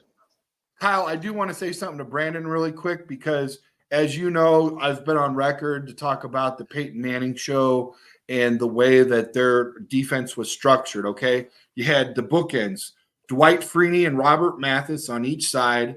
Bob Sanders was the spark plug, the safety dude, right? And then Bethea came later. But basically what they had was a super fast, lighter, everybody was lighter, physical defense because – what they were designed to do was Peyton Manning would get up 3-4 touchdowns and then in the second half force the team that they were playing against to throw the football. So they had to throw the football the whole second half. So what do? Send them. Send everybody. Yeah. Send the fast guys, blitz them. So to my point, my point is I hope that our team is going in that direction, Brandon, because if that's the case, and our offense scores that many points, we will be able to blitz a whole lot more. We will be able to pressure a whole lot more. There wasn't a whole lot of times that we were playing with a lead, Brandon, so we really didn't get to send people like, Indy did back in the Peyton Manning glory days where they freaking torched our ass in the damn Super Bowl. So, but you get what I'm getting at, right? I really would like us to play like that. Not like the size of the guys per se, but you know what I'm getting at. Like our offense just plays above and beyond, scores so many touchdowns. Plus, I don't know if we're even going to be ready to see something like that in Chicago, boys. And can you think of the last time we were actually able to see something where our offense scored so many touchdowns that our defense just got to fire away at quarterbacks all the time? Yeah, I mean, no, I don't think. I think the last time we saw anything close to that would be like the 2014 season with Brandon Marshall, Alshon Jeffrey, Matt Forte, Martellus Bennett. But I mean, I mean, we could we haven't talked about. I don't think the Chicago Bears are done signing adding the defensive line. I think they're going to do the same thing they did last year with Yannick Ngakoue. It's probably not going to be a player of that caliber for $10 million, but they're certainly not done. Well, let me ask this question to Brandon first, and then you, Kyle. Who would you like to see if there's a trade out there? If let's pretend hypothetically we're putting our GM mask on, right? Who would you like to see if we could throw some money around, restructure some stuff, pull out an extra 10, 15 million, boom, go out and get a guy for a trade or go out someone in the free agency, day one impact? Who would you guys like to see as far as getting those sacks up, Brandon? Trade or free agent? What either free or agent or. Calais Campbell. I still think he's got some left in the tank. I agree with that. I don't think the Bears. Dude, you guys know what? Hey, I'm sorry to cut you off, but do you know what I told freaking Pat the designer, my buddy Pat over at Windy City Gridiron? I said he's the Jason Peters of defense because, like, when I legit liked him, he played with the Cardinals, and I think I was still in high school. And then in the Baltimore Ravens, like, he did good with the Ravens and he did good with the Cardinals. But I can't remember where he had a really good, successful season outside of that. I think he had like 6.5 sacks last year, which if that checks your box and you think that's good enough for us to bring on board and it don't cost a lot, let's do it, Brandon. I'm just concerned that he's 38, 39 years old, you know? Yeah, he's 38. I think he played. I mean, he played well for the Colts. I think I would love to see Calais Campbell on the Bears. He'd obviously just be a position of depth. You wouldn't be expecting him to play every single down, but it would be a great signing for the Chicago Bears. If they're going to trade for anybody, I think we all know who I'm going to say. I think the obvious choice is Henderson from the Bengals, who has made it clear that he's not happy in Cincinnati. He doesn't want to play there anymore. I don't know how much validity there is behind that. I believe his agent came out and said that, so I'm guessing there's probably some truth there. But if the Bears could somehow find a way to get that guy in Chicago, then I mean that's game. The Bears would go from 20th ranked defensive line to top 3 ranked defensive line in all of football. Anderson from the Bengals is a beast, man. Adam said, for the love of God, we better not sign Yannick again. No, I agree with you, Adam.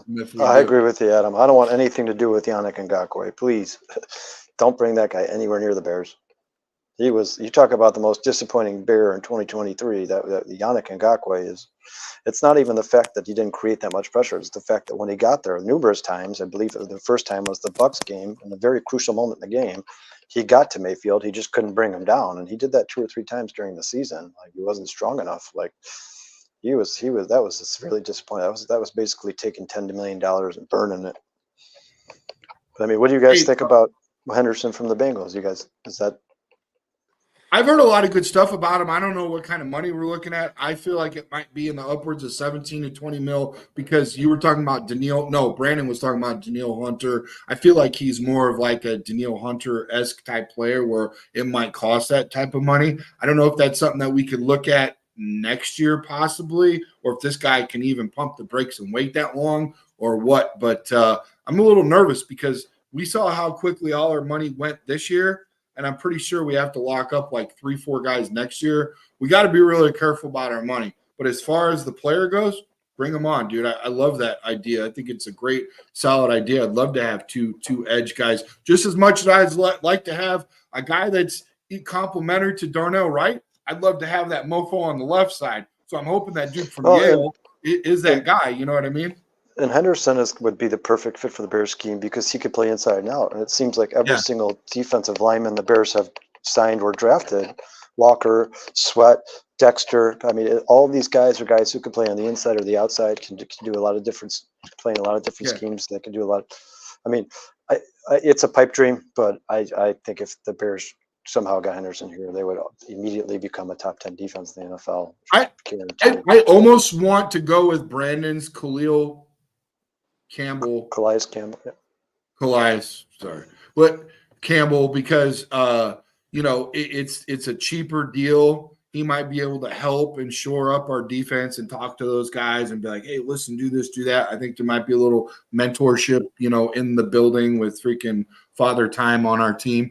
And then potentially draft another dude or whatever, or maybe he could get into that Austin guy's head and help him out, whatever. I think it might work out, but I kind of see this little Jason Peter thing going on. But I agree with Brandon. I would be ecstatic.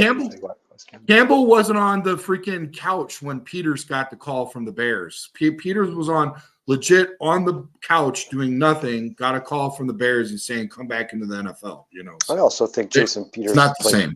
Better than I expected him to play, to be honest with you. I mean, obviously, Jason Peters obviously wasn't the best tackle in football that year, but I thought he played better than a 41-year-old man. I mean, dude, he's for me personally. Well, yeah, for 41 years old, I agree with that part. But as far as just a left tackle goes, hey, do you guys agree with what Cliff's saying? Bears D was worn down several fourth quarters last season. Yeah, 100%. That does make a difference, boys. I know you guys are all athletes. You guys know what I'm talking about when you're worn down in the fourth. I believe the Bears had the most 3-and-outs of any team in the NFL last year. Their offensively had the most 3-and-outs. It sure felt like it, man. It felt like we were getting our dick kicked in the dirt all the time. And I'll tell you I think the Jets had way more. Okay. Yeah, maybe the Bears were like number 2. Then the Bears were up there. I tell you what, it really bothers is your psyche when you're always down. None of the plays are going. All of your guys that you count on to play well. And things are supposed to be going in the right direction. Your quarterback's continually getting sacked, can't throw the ball out of bounds. Nothing's moving forward. It's the get back, the punt team, turnover, whatever. Bro, I mean, it's just like, Brandon, tracks you 100%. I mean, how many times down, bro? How many times do we see How many times do we see the Bears defense had the opposing offense in 3rd and long last season? They couldn't get them off the field because I think they were just tired, man. I think that was just a sign of them being worn out, exhausted. But guys, do you guys ever really believe that I do. I think some of the players gave up. I hear a lot of people say that they didn't give up on Eberflus, but I think on the field, maybe not in the locker room, maybe not verbiage per se to the media, whatever, Brandon, but I think during games, those mofos gave up. I'm sorry, dude. It just was like, there you go, Like, I don't know. Definitely frustrated. I don't know about gave up, but definitely frustrated. I mean, you had guys coming out and talking about coaches directly after the games, like when Justin Jones got somehow stuck on Njoku against the Browns and gave up that 3rd down. He came out after the game and was like, I don't know why I'm guarding Njoku, one of the most athletic guys on the field. I'm a 300-pound defensive lineman. I mean, they made it clear.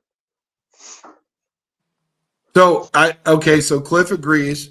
He says, Adam, I want the best vet edge for the best price. So if that's the case, I think Campbell would be it, right, Brandon? Is he not the best?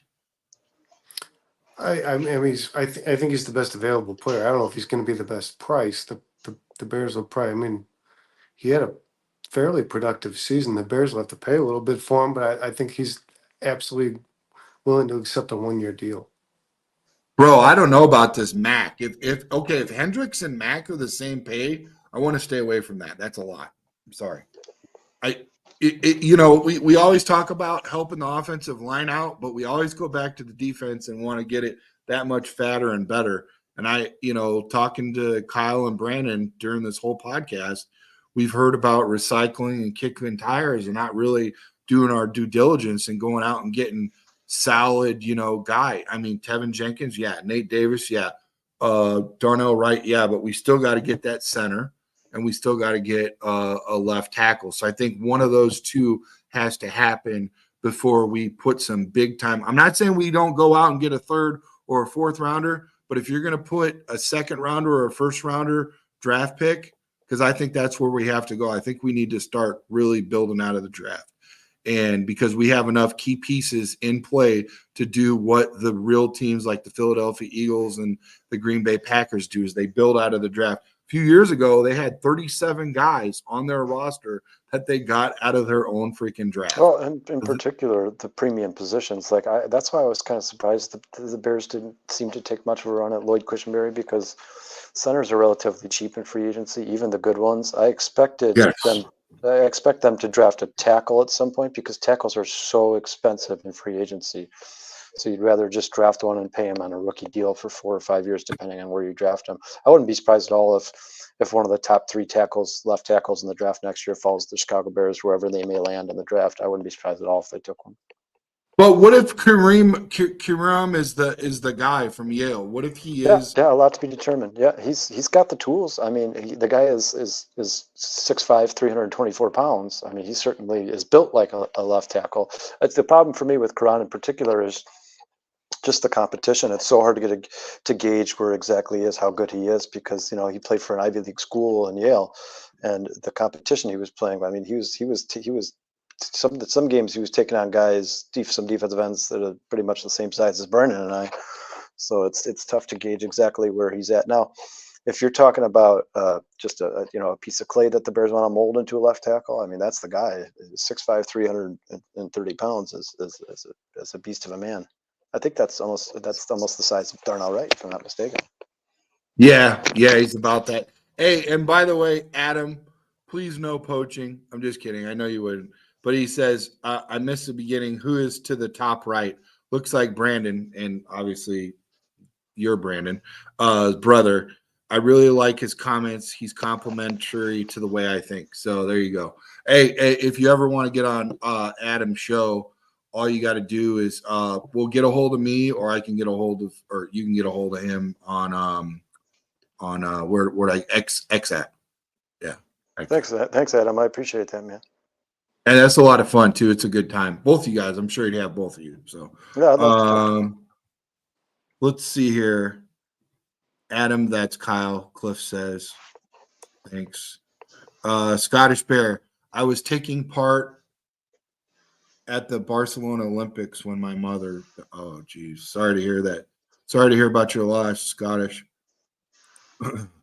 Cliff, hi, I'm Kyle. This is my brother Brandon and my other brother Brandon. LOL.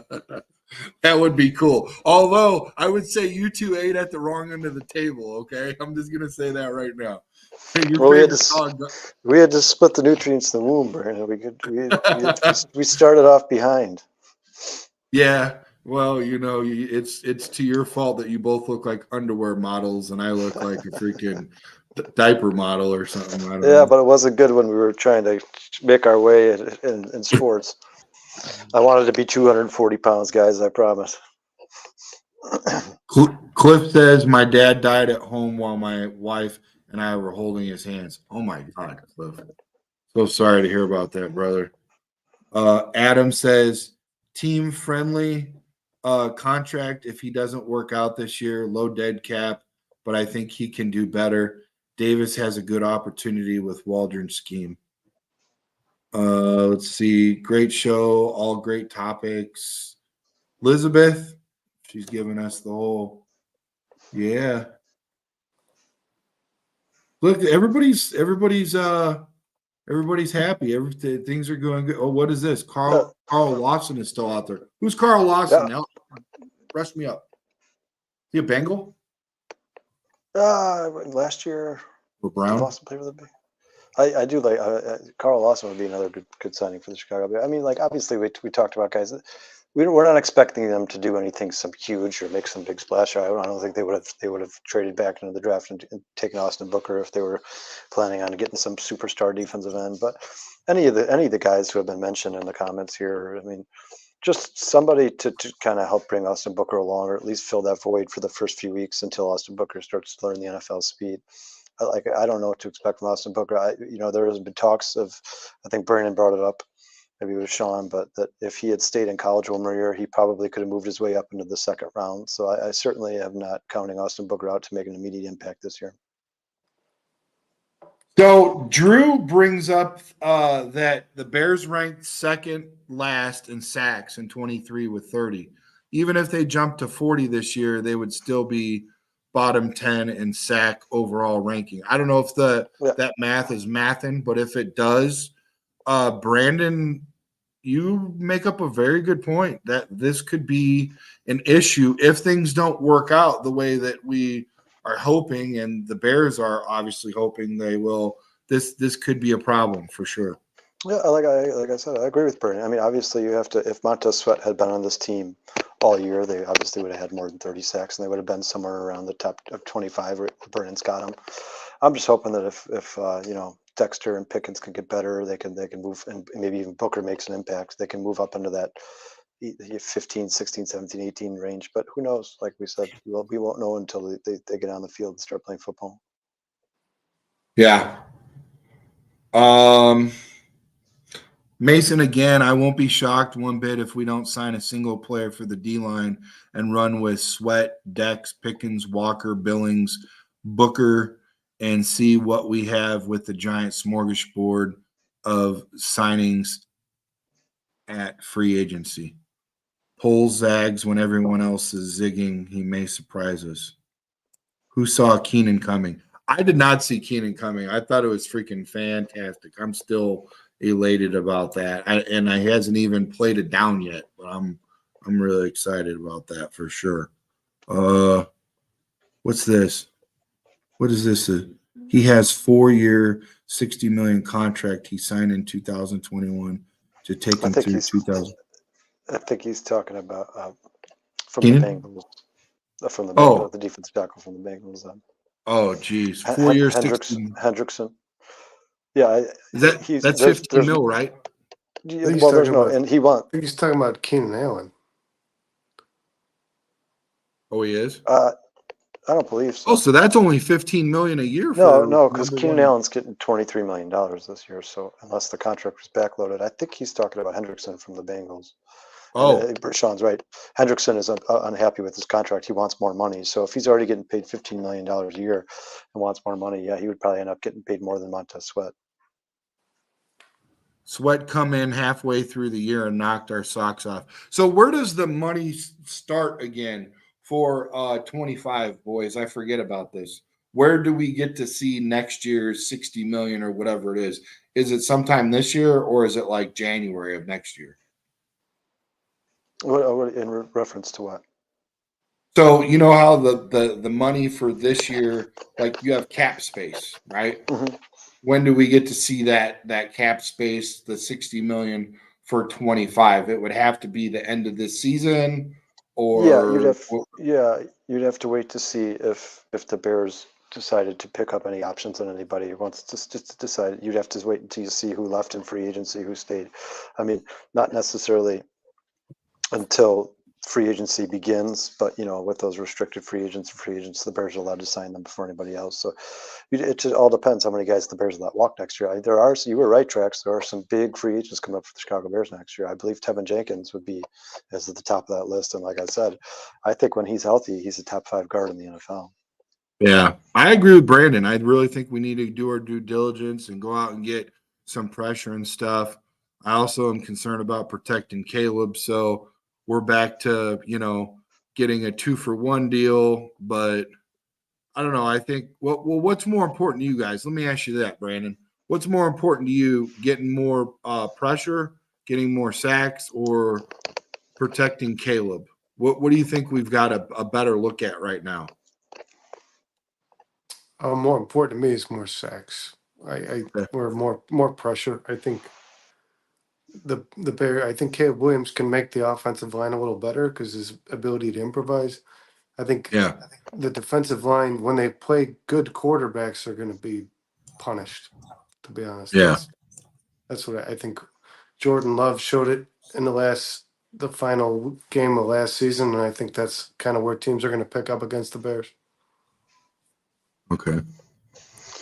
Yeah, I agree with Vernon. I think, like I said, I think it's really tough to judge the offensive line because I think Justin Fields made them look worse than they actually were last year, and we don't know anything about Ryan Bates. I think there's a good chance that the offensive line is better than we think.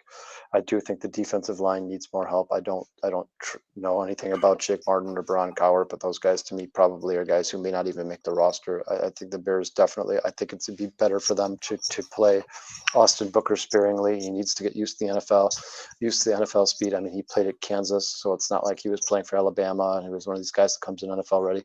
So I'd like to see them sign one more impact guy to get after the quarterback. I think that would help the Bears tremendously, especially their secondary, because their secondary right now could be one of the best in the NFL if they can apply some pressure to the quarterback.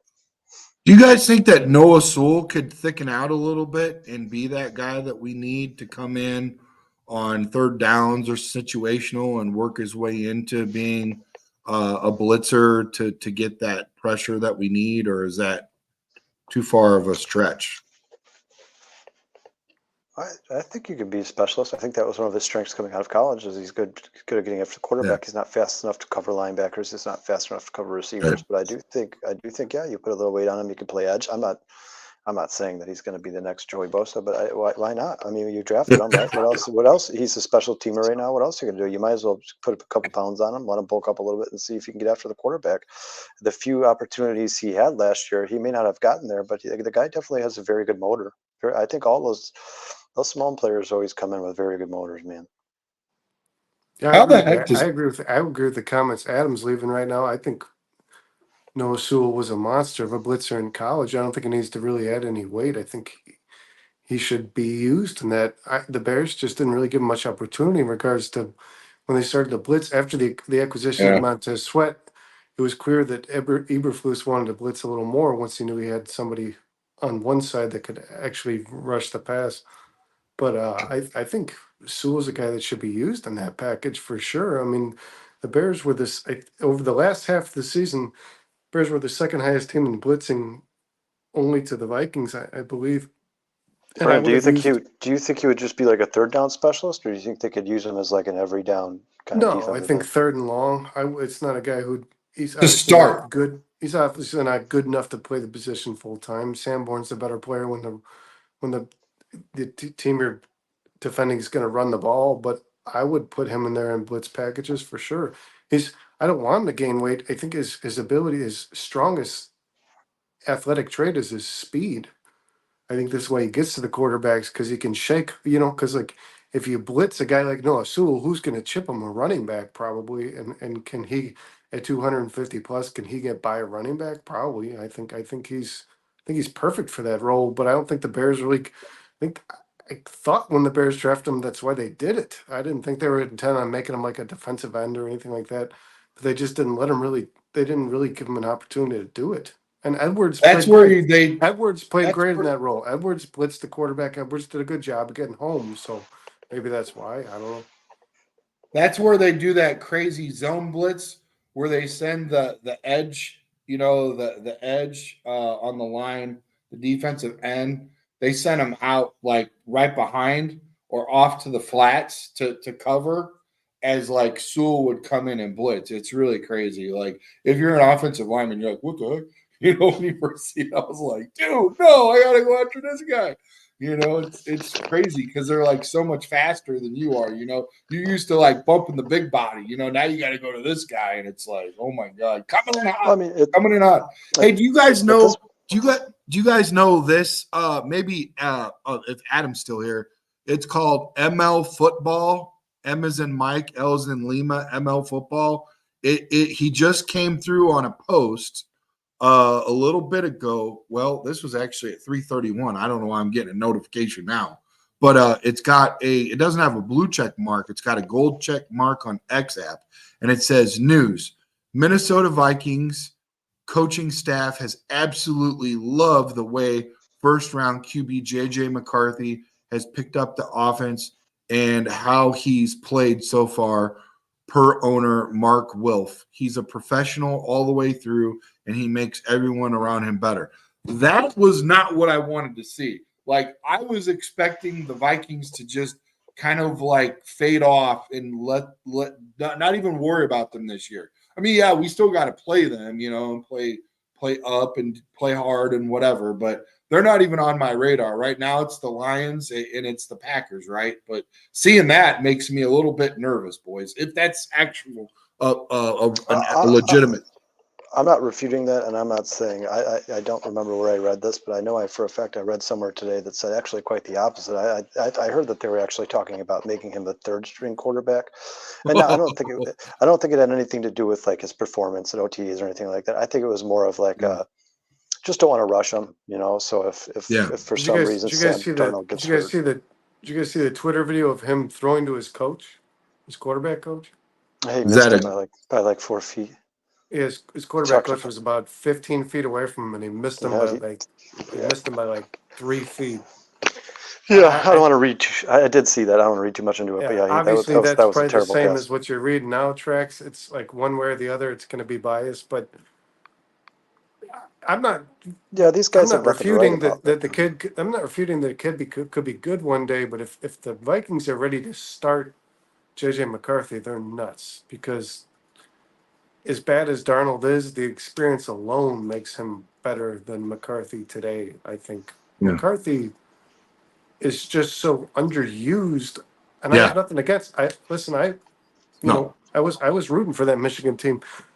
I Yeah. don't I don't think he's a bad player. I just think what was it the Penn State game? He threw 8 passes.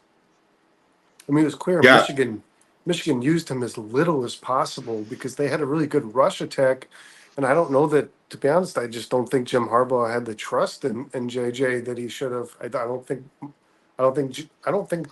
Harbaugh saw what the Vikings saw in JJ McCarthy. I really don't. But does that mean that if he sits on the bench for a year or two, he's not going to be a good player? He could, but I, I, there's I, no doubt in my mind. Kyle said it first and foremost on this network, and I agree with it. Sam Darnold is the starting quarterback of the Minnesota Vikings, and barring injury, and like Kyle said, I still don't know that McCarthy's the guy. Jaron Hall now has a year under his belt, right? The guy they drafted in the, I think, Hey, 5th round last year. Hey, well, backing up what Kyle said on this network, is it a fair way to say that potentially the starting quarterback for the remainder of the season is still not on the Minnesota Vikings this year? If they're going to do their due diligence and protect JJ and keep him back in the cuff, and this whole Sam Darnold thing goes south, could they potentially go out and get another quarterback, bring them in, and Do them they still still do start they over still have JJ? do they still have Dobbs? I don't Oh believe God. so. No, Dobbs left somewhere else. I think they still have Jaron Hall, who they drafted Yeah, last year. It was either 4th or 5th round from BYU, and they do have I Hall. liked Jaron Hall a Dobbs lot. left. Dobbs left. I know that. They do still have Jared Hall. I don't know. Adam was said there that it's crazy drafts. They set a record with 6 quarterbacks taken in the first 12 picks. I agree with Dustin, man. I just don't, and this is not because I don't like the Vikings or I'm a Bears fan. My 2 least favorite quarterbacks in this draft that were drafted in the first round are Bo Nix and JJ McCarthy. And I think even though JJ McCarthy is coming in a really good situation with a great coach and obviously a lot of weapons, I just don't think JJ McCarthy is that guy. I think he is capable of being Alex Smith type player where you can kind of manage the offense. You don't want to like Vernon said. You don't want to give him put too much on his plate. Kind of restrict him. Don't put the game in his hands. I think he can be kind of a game manager. But I honestly believe this. This is not because I do not like the Vikings. I think the Vikings are going to have the worst quarterback play in the NFL this year. I really do. Here's a bold prediction, guys. I wasn't a fan of JJ McCarthy coming out of this draft. I thought he was reached on. I thought the Minnesota Vikings felt desperation, and I think if Jaron Hall, like I said, from BYU drafted last year, I think if he gets an opportunity to play, I think he's better than JJ McCarthy. I do. I truthfully believe that he's got more potential in the NFL. He's a very dual threat kind of guy. He's like, most of these athletic quarterbacks drafted today he can run the ball. I think he was concussed last year. He played 1 game before they acquired Dobbs. He was concussed, and that's when Dobbs came in and had the heroics that won the game. But he was, I think, 7 for 13 for like 70 yards and like 20 rushing yards before the injury. So like he didn't play poorly before he got concussed, and he got concussed trying to run a ball into the end zone. He got hit at the goal line, and that's what concussed him. So I was actually pretty high on that kid, and I think Kyle's right. I think JJ McCarthy is the last option for the Vikings this year if they have injury issues. That was my point. If that falters, like is potentially they go out and get another quarterback and still keep JJ, back behind the curtain, instead of elevate him, because that any other team potentially would elevate that guy. He would be that guy, right? But if you're really trying to save him, like would they still do that? But what is Dustin talking about, dude? Hall is awful. I hope the Vikings start Jay. Why? We want the awful guy to start. I want the worst quarterback on I, every I, team to I start. think that was his point. I think he was like, Hall is bad, and I still want JJ McCarthy to start because that's how bad Oh, okay. JJ To is. Well, call you know him Hall better than awful I do, is so I'm glad that you to call explained that Hall to me. awful is interesting. That's like saying, I don't know, a person who's never played in the NFL is awful. Like I mean, he wasn't drafted highly. He played really well in college. He was a good college quarterback, and Mhm. he was drafted late.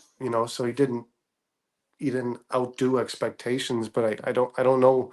Awful. Like I would rather have Jaron Hall than Tyson Bagent as my backup today for sure. So I don't know, but it's like saying Caleb Williams is awful, right? Like we never seen him play. It's like he's awful. So I don't know. It's writing somebody off before they ever get a chance to actually prove themselves is interesting. But like I don't know how much BYU Dustin watched. Maybe he watched more than I did. So maybe he knows more than I Do you did. guys do you, do you guys remember the pump ups that Shaq had? I don't know if I told you the story or not yet. Those pump ups that they were like on the Yeah, tongue of shoes, the the Nikes, Nike sneaker. Airs, yeah, Nike pumps, Yeah, yeah. for the Shaquille O'Neal. So listen, my mom, she got me all dressed up. I'm going to a JUCO school in Oregon. I'm all dressed up, the Red Runners or some Road Runners, something like that. I get all dressed up. I got all new clothes. That's like a freaking the worst thing you could do. You got to come in like maybe not the shoes, okay, but brand new shirt, brand new jersey shirt, brand new matching jersey pants. I got the freaking sleeve on the knee. I got the freaking headband. I'm ready to go, dude. I'm in there. We got this pickup game because they're they got tryouts, right? To see who's going to be playing, and everybody was encouraging me. I was playing league ball and stuff in Corvallis, Oregon. And I'm going over there. I'm getting in there. Everyone got me hyped up. I'm ready to go. Dude, within 3 seconds, I had this dude's freaking nuts in my face. He freaking dunked right on over the top of me, freaking posterized me.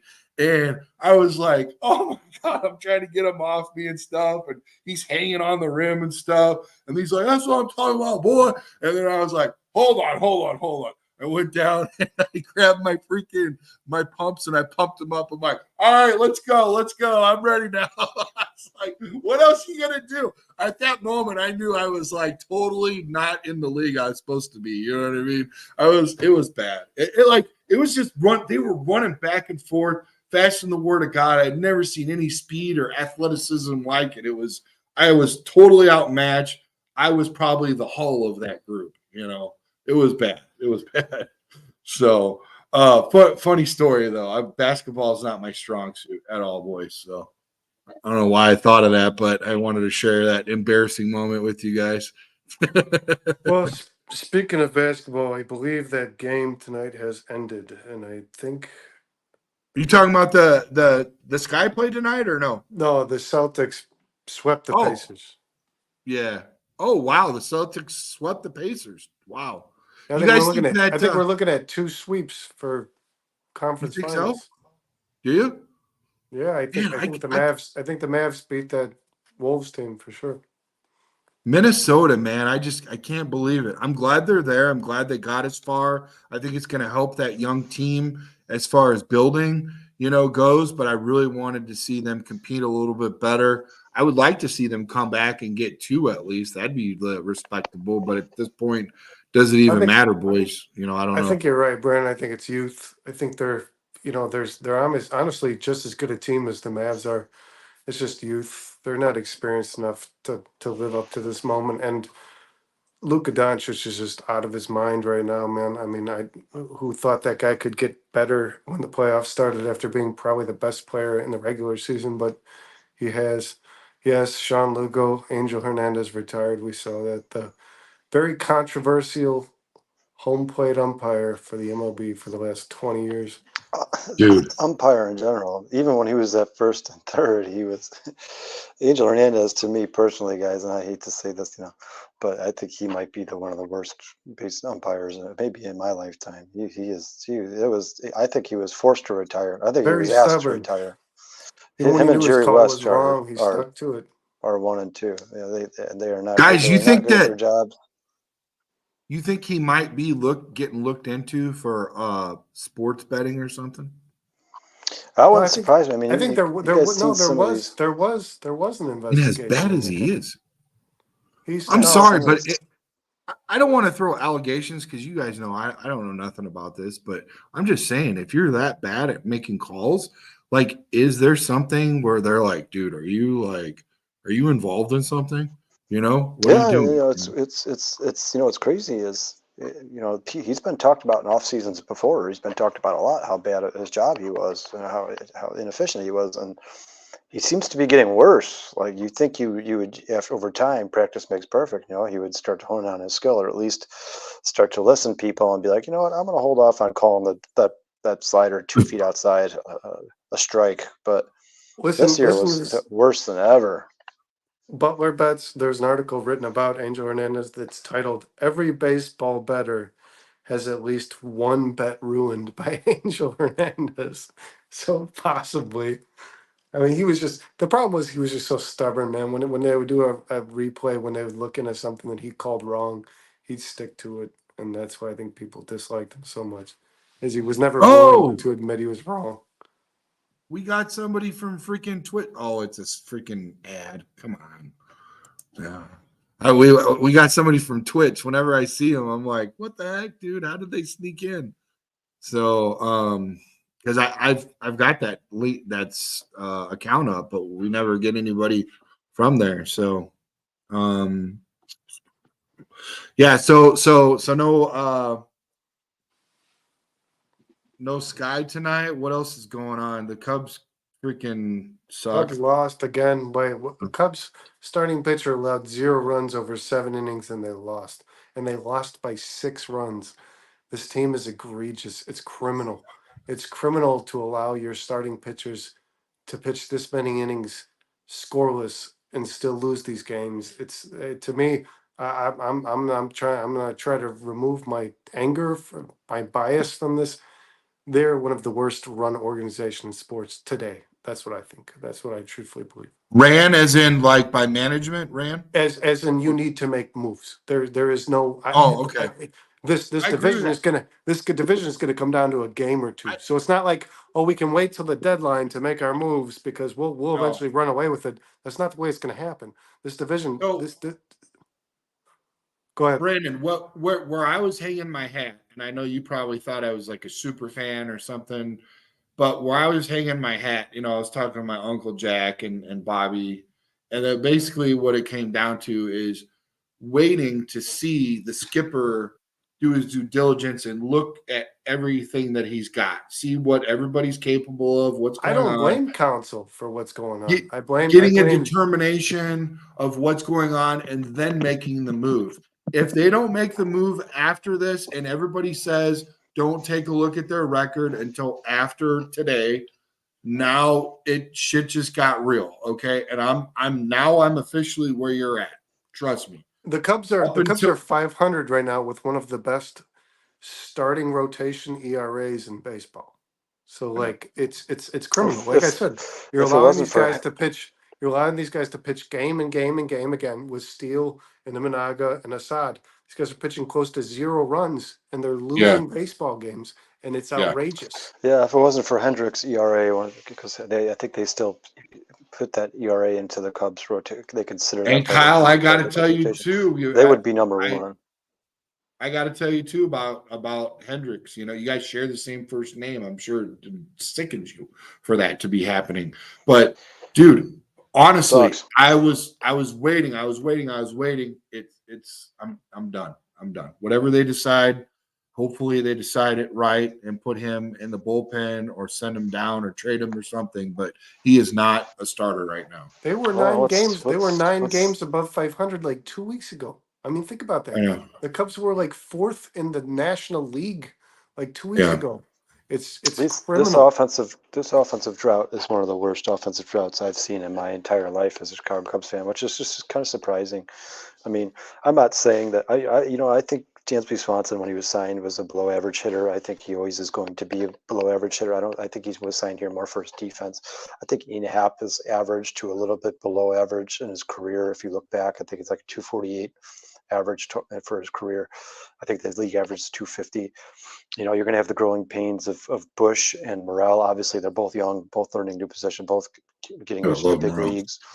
But, you know, if you look at this team on paper, especially with Suzuki, Horner, and Bellinger, they should be better than they are. There's something going on here that I just can't explain.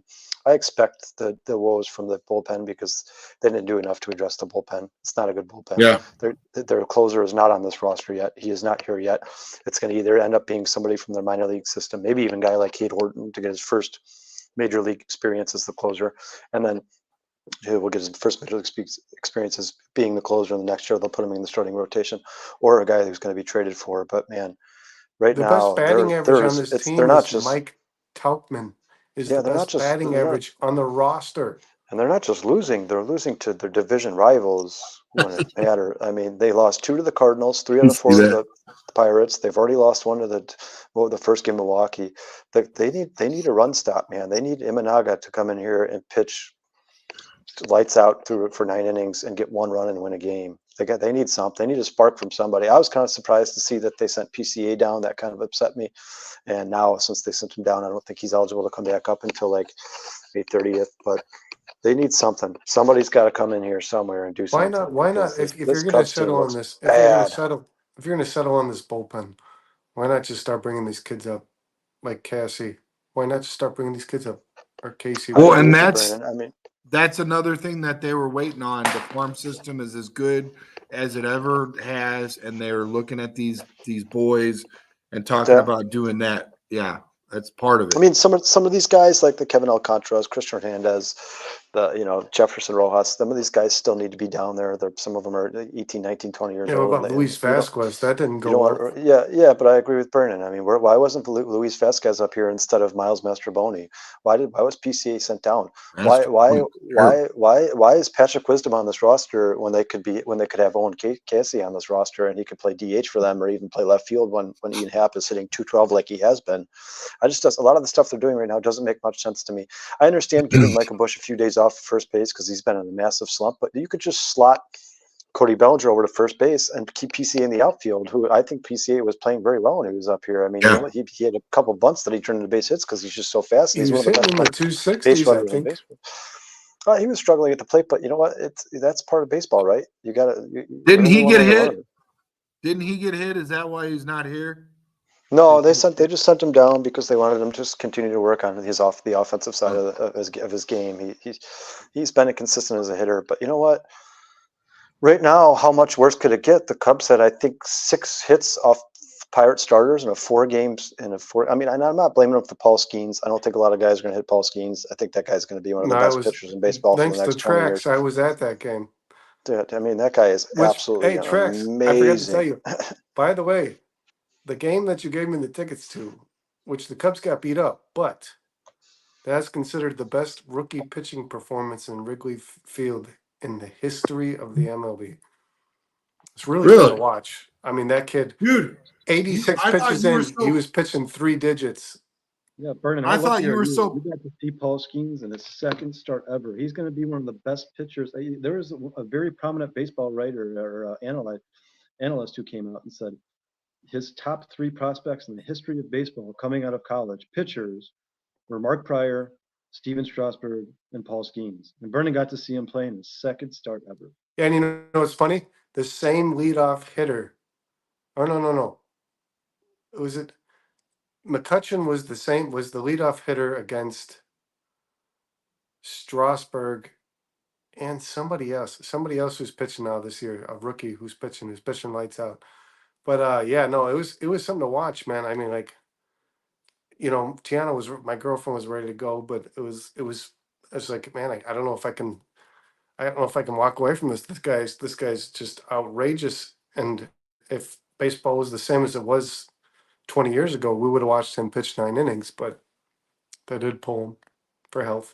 But his 86th pitch was 3 digits. It was like 101 miles an hour. His 86th pitch. I mean, just think about that. I think it's exciting that all these guys in the farm system are coming up and doing this stuff, because you could ultimately overpay for a guy like Acuna Jr. and him be out the whole season. You know what I mean? Well, he's a So stud.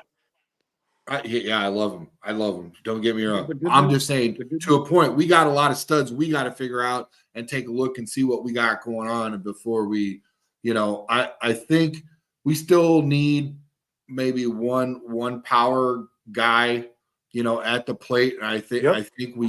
I think we definitely need a closer, but I think the closer is definitely not the end of it. Well, no, and you're I right, really Brandon. think, They're a hitter away too. They need some yeah. they need some more bats. They're would be so much unless better. Suzuki takes the step that we expect him to and becomes like a top 10 hitter in He major did leagues. take the step, but he took a step back after he took the step forward. Yeah, they're not there offensively, they're not there defensively, and their fielders are out. Here's what sucks, man, is their starting pitching and their fielders could be compared to anybody in the league. They could be the best, honestly. And like Kyle said, Pete Armstrong might be struggling at the plate. Talking about one of the best fielders in baseball. I mean, best pure fielders in baseball. Probably the And best. and their lack of bats and their bullpen is just it's criminal. It's Can you guys criminal. imagine? Can you imagine if they would have traded for Juan Soto instead of signing Cody Bellinger? I mean, Ugh.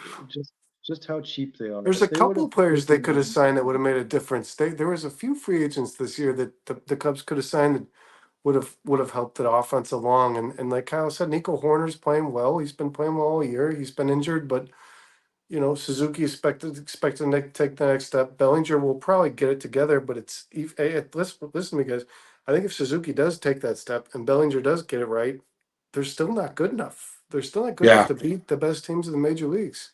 So Right. they should have, with the starting pitching they had, this was the year to go sign some bats, man. This was the year to go make a difference. Like between Steele, Assad, and Imanaga, they're going to have some of the best pitching in the major leagues. And it sucks because it hurts me to say right now, I feel like it's just going to waste. You're like just Jameson burning Taillon. these guys' arms Jameson because Taillon's every the year a next pitcher's in the MLB is just 1 year closer to being shut down, man. What's that, Kyle? I mean, I agree with Brennan, and Jameson Taillon's been no scrub either, man. Jameson Taillon's been pretty good this year, much better than he was last year. No, and Oh, I when love him. When Jordan Wicks gets back, he'll be good too. He's a good player. Yeah. They're just wasting the arms on these guys. That's what I truthfully believe. It Yeah. sucks. It sucks to Well, you're watch, man. 100% right, Brennan. They are not good enough to beat the Dodgers. They're not good enough to beat the Braves, even without Ronald Acuna. They're still not good enough to beat the Braves. They're probably not good enough to beat the Brewers in a playoff series. It's disheartening, man, because I think a lot of Cubs fans had a lot of hope going into the season, and it's just like the Cubs, man. They just bring you up just to shit all over you at the end of the day. Hey, let's just get 7 starters and make them pitch full games. That's my answer to everything. Hey, nine innings. yeah. They'll be dead. Hey, did you see what Ice put? I like this. This is the quote of the night for me, anyways. I think it's hilarious. That's Hey awesome. guys, don't try to take the title from the worst ran organization from the Sox. I thought that was good. I agree. But you know what, man? At least Sox I can number say, and the Sox manager is terrible, and he needs to resign. And his post game interviews are just insulting. It's egregious to watch that guy talk. But let's be honest, they've pulled up some young players. They've had some players that they didn't expect that they acquired over the offseason. They didn't expect to perform are performing well, and will probably make some good trade baits. So they're doing at least the best they can do in regards to a team that's got nothing they have no talent. I mean, Eloy Jimenez is the biggest joke. I mean, he's the Lonzo Ball of baseball. It's ridiculous. This guy has now had 20 trips to the IL since 2019. It's inexcusable. I mean, I was upset when the Cubs traded him. Now, looking back, thank God. What really sucks for them is Luis Robert is MVP potential. I think Luis Robert's can be one of the best players in baseball, but he also cannot stay healthy. If he would never have gotten hurt this year, and kept doing what he was doing, they could have traded Luis Robert for 4 or 5 really good prospects. Sean Lugo said PCA is destroying AAA right now. PCA is crushing it down. Oh, there. did anybody see the game yesterday? Yeah. He got 2 pitches thrown at his head. Yeah, and then slammed a homer. And then he did the bat flip. That was awesome. That's the type of fire we need on this team. That's the type of spark and energy that the Cubs need. And that Like, pitcher got tossed. I love Imanaga. I love how he brings that energy. I love how Christopher Morel tries to get everybody going and bring the energy. But this team just looks flat. They look like they're dead, man. They just got nothing going for them. I would have kept PCA here if I was them. Just me personally. Hey guys, I hate to switch gears on you, but we got to close up, and I just want to touch on a couple dates that are coming up here. Circling back to the Bears, if you don't mind, they got mandatory mini camp coming June 4th through the 6th. So they'll hold their mini camp from the 4th through the 6th, and it'll mark the final organized set of practices before training camp in late July. So that's a big thing coming up. I know that is cool because we get a closer look and get to get in there. And I know you guys have got plans. I think you and Sean might be going to that, right? Yeah. Yeah. And remember, guys, June 1st is when all those cuts are made. Oh yeah. That's when a lot of free agents are going to be. The free agency list is going to grow. It's going to double on June 1st. And then phase one, so they enter phase one in June. It consists of the first 2 weeks of the program with activities limited to meetings, strength and conditioning, and physical rehabilitation only. Not really exciting stuff, but they'll make it exciting. There'll be a lot to talk about, of course. Phase two of the next 3 weeks of the program is on-field workouts, which we'll be more excited about than conditioning. Include individual or group instruction and drills, as well as perfect play drills and plays with offensive players lining up across the offensive from offensive players and defensive players lining up across from defensive players, conducted at a walk-through pace. So it's kind of like when that coach tells you, give me 50% of what you got. It's very weird. It's hard. I'm like, you get all or nothing, no live contact or team offense versus team defense drills are permitted. So that kind of sucks, but at least we're seeing football, right? Phase three consists of the next 4 weeks of the program.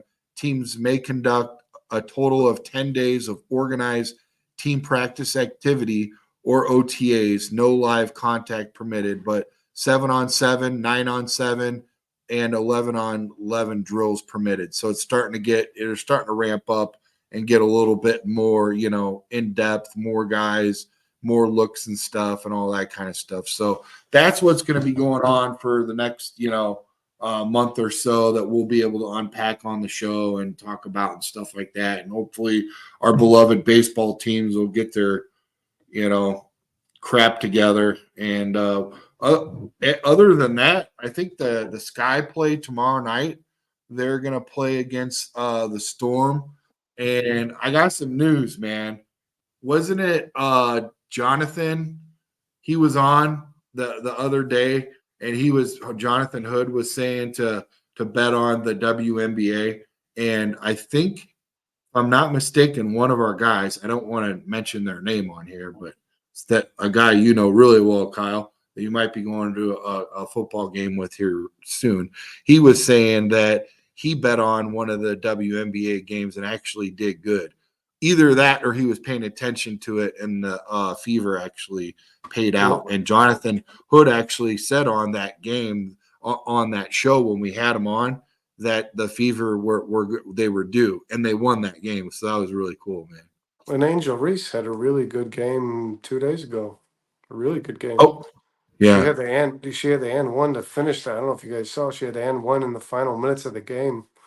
She did that. You didn't see it. She landed on. She had an and one. She was fouled. She landed on top of the girl who fouled her, and she did kind of an FU face right in the player. Right in the snarl. Yeah.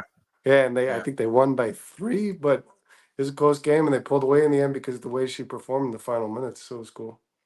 That big, she's like almost 7 foot, right? And she's from Brazil. What's her name? Kamala or something like that?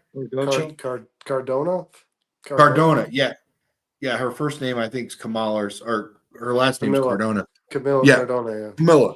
Yeah, she's going to be back, I think, June 6th or something. So that team is going to be ramping up, man. They're going to be looking really good. Did you know that the girl that they picked in the third pick in the draft potentially was slated? I think she's from Utah. She was a sharpshooter, bro. And that was the third pick in their draft.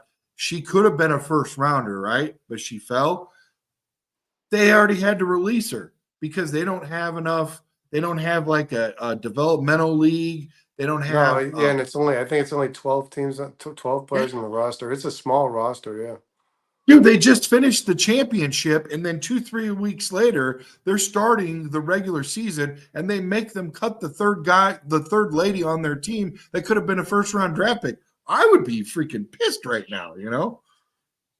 Yeah, I mean, that's- it's the way they- Yeah, and they're it's- not good. Neither are the Fever. The Sky and the No, Fever aren't very good. They're going to struggle this year. Then neither one of them's going to make any noise in the long run. But at least You no don't think so? disrespect- No least we're disrespect watching to the Sky get WNBA, better. but the off-season timing and schedule is terrible. Those, Yeah. They should not be playing in the WNBA games 2 weeks No. after the college championship. That's absolutely absurd. Yeah. Didn't LeBron start that thing where he told the Lakers that he wanted to make sure that his home and rest games, or like they did something to where it was alternated so he got rest in between or something like that, load management or whatever. Well- I'm like, if that dude can do that just for his team, somebody like him should intervene with this WNBA and say, hey, let's give these ladies a little break in between the championship and most- starting up the next season. Most women's sports collegiate athletes go directly into a pro sport and play almost immediately. And I think there's actually some science tied to it that says women are much better at learning Listening.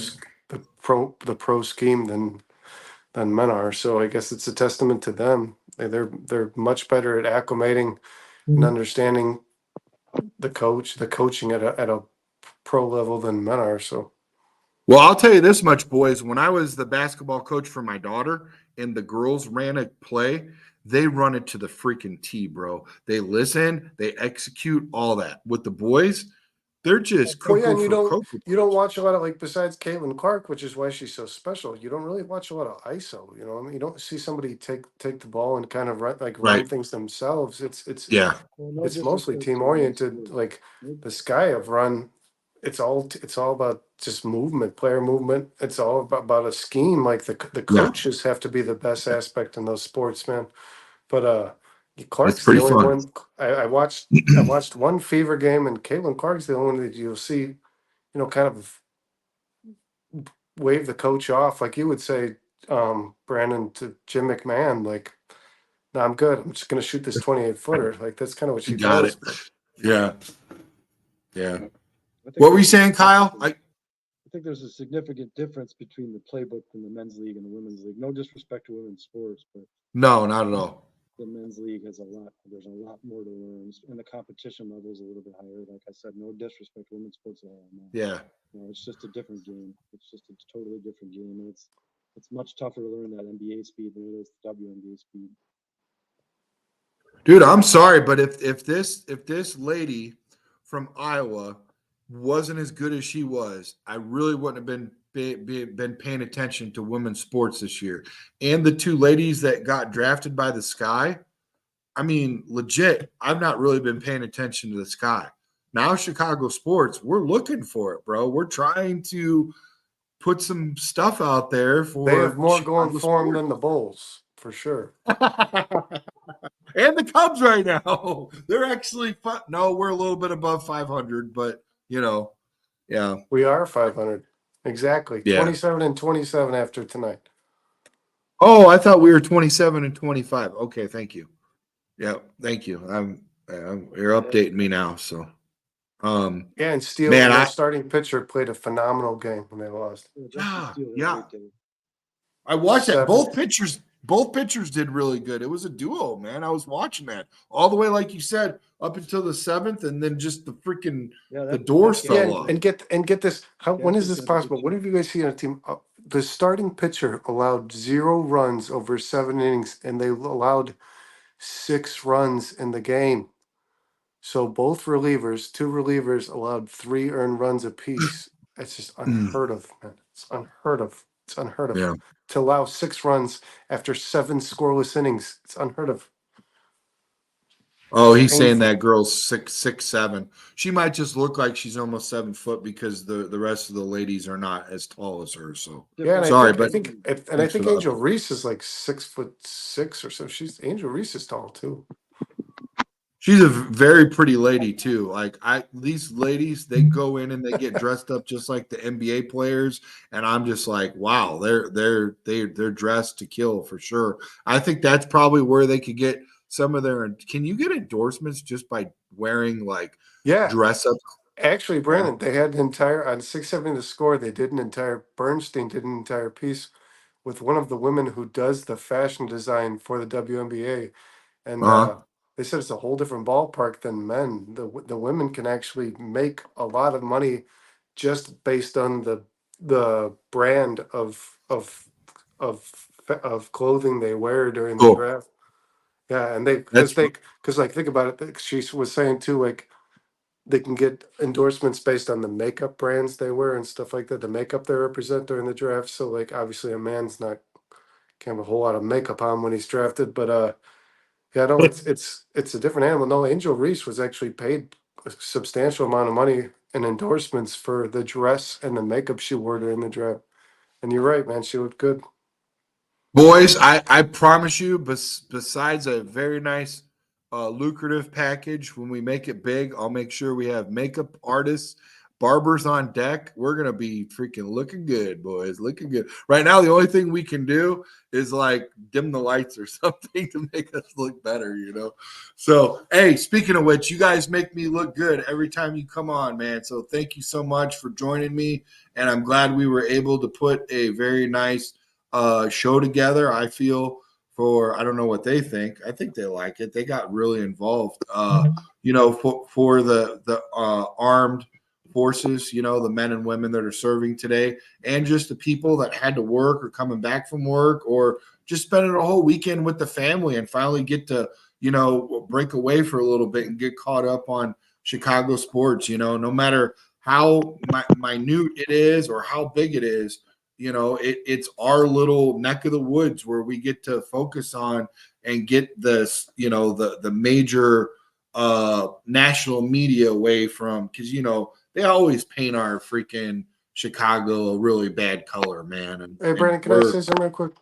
we're better than that. Yeah, go ahead, man. I just want to say, God bless those who serve this country, the patriots Yeah. that serve this country, and even they even do so when in a time like today when the people who live here kind of lose sight of what we stand for and who we are. So God bless everybody. God bless the people we've Yeah. lost. God bless all those people that dedicate their time and stay away from their families, their wives, their kids to serve what I believe is the Constitution, and a lot of people lose sight of that. But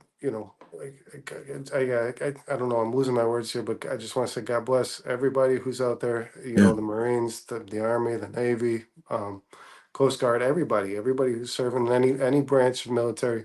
Thank you guys for your service. Thank you for everything you do. Thank you, Brandon, for serving your time. 8 years. You said to me early, only 8 years. 8 years is a long time, man. And I appreciate you, and I appreciate everybody out there who's doing it. My buddy Nick that I worked with, he didn't get to see his son being born because he was over in the time of war in the Middle East. So I mean that was, he didn't lose himself, but he lost a very important part of something that he'll never get back. His first son being born, man. No, his name was Dan. His name was Dan Dye, but his son's name was Nick. So the only thing that I could do to comfort him is listening to he wanted every night he wanted to listen to his classic rock, his Led Zeppelin, and he wanted to whoop my ass at some what was that? God, he was good at it too, because I always got stuck in a corner. He was sniping me. Call of Duty? No, this was way back in like Uh, 90, 98, bro. It was 64. The Goldeneye? double 007, yeah. Gold, yeah. And I get stuck in a corner and I couldn't like see things. and I tried to turn around, and all I saw was a wall. Next thing you know, I see blood all over. I'm like, oh, I got sniped. I mean, Like, I'd like to second that, man, to Bern, what Bernard said. Bern Tracks, first of all, thanks first and foremost to you, man. Thanks for your service. Thanks to everybody overseas right now. Thanks to all the fallen, of the families of the fallen. Thanks to everybody Yeah. here training, trying to protect our freedoms and our health and our safeties and our families. We appreciate you guys, and you guys don't be ashamed to hang those American flags high, and continue to be a patriot. Yeah, and I learned this, guys. Wear red if you can. If you have any red clothing, wear red on Fridays. I found a woman I work with, 2 of her sons are deployed right now. The color red on Friday, RED, stands for Remember Everyone Deployed. So on Fridays, wear your red. That's crazy how I've lost sight of that. I'm glad you reminded me because that's important. Yeah, that's good, man. That's really good for sure. I never knew that. That's awesome. There's when you come back from deployment, boys, you come back 10,000 miles flying. It's like 28-hour flight, and you go through all these time zones. It's like 6 hours difference. You come all the way back, right? Drop down into Ingleside, Texas. There are people waiting on the pier, waiting for you that you don't even know, man, giving you hugs and stuff. And I'm like, it's so cool, man. And like, what it should be, Brandon. It's great, dude. It's because if you don't have nobody, there is somebody there for you, and it was special to be back on native soil and see all that, man. Just like it was lit up, dude. It's hard to explain. It was really cool.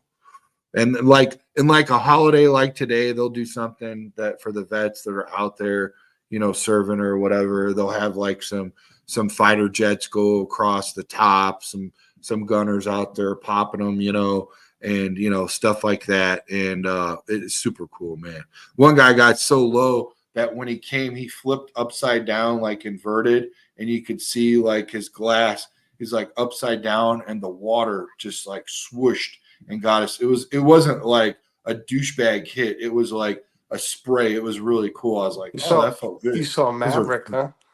Yeah, it was cooler than Maverick because like dude was like literally almost touching the water. I'm like, that's crazy. It was cool, man. I have it on like this and what is the old little tapes? Not the A-Tracks? No, not the A-Tracks. That's why they call my name Tracks, right? No, it was not the video cassette. It was the smaller one. I have 4th of July where I was on the USS Enterprise, and they did a super really cool special edition for us on the 4th of July out at the Middle East. Huh? The camcorder. Yeah, the camcorder, but it was like a small tape. It was about this size, almost like a cassette tape, but it was like smaller and thicker, and it was like black, and you could like watch and listen to the whole thing. It's super cool, man. But yeah, I want to get that converted someday to just like, I don't know, like a scan disc or something. Michael, if you're listening, you're the freaking stooge out of all of us that does the computer stuff. Maybe you can make that happen, huh? So yeah, I think that's it. Yeah, man, I'm glad you guys touched on that again. That's super cool. Hopefully we can round something up for the 4th of July too. And then, Veterans Day in November. So we'll keep those on our radar, boys. Maybe wear a little camo or something, or if it's a Friday, we'll wear some red, right? So or some red, white, and blue or something, So yeah, you guys got anything else you want to close on? Any other significant dates coming up or anything you guys know about? That's isn't there something coming up for the I feel like there's like a tour or something coming up over at Soldier Field coming up. Family Day or something. I don't know. I know they're still selling a lot of shows. I don't know about anything regarding the Bears. Family Day, but that's a very exclusive group. Yeah. All right, boys. Thanks again. If you could just hang out for a second and we'll let everybody go. But hey, make sure you like and subscribe. Hit that notification. Be a friend, tell a friend, let everybody know. And thanks again for being a part of our show. Thanks, guys.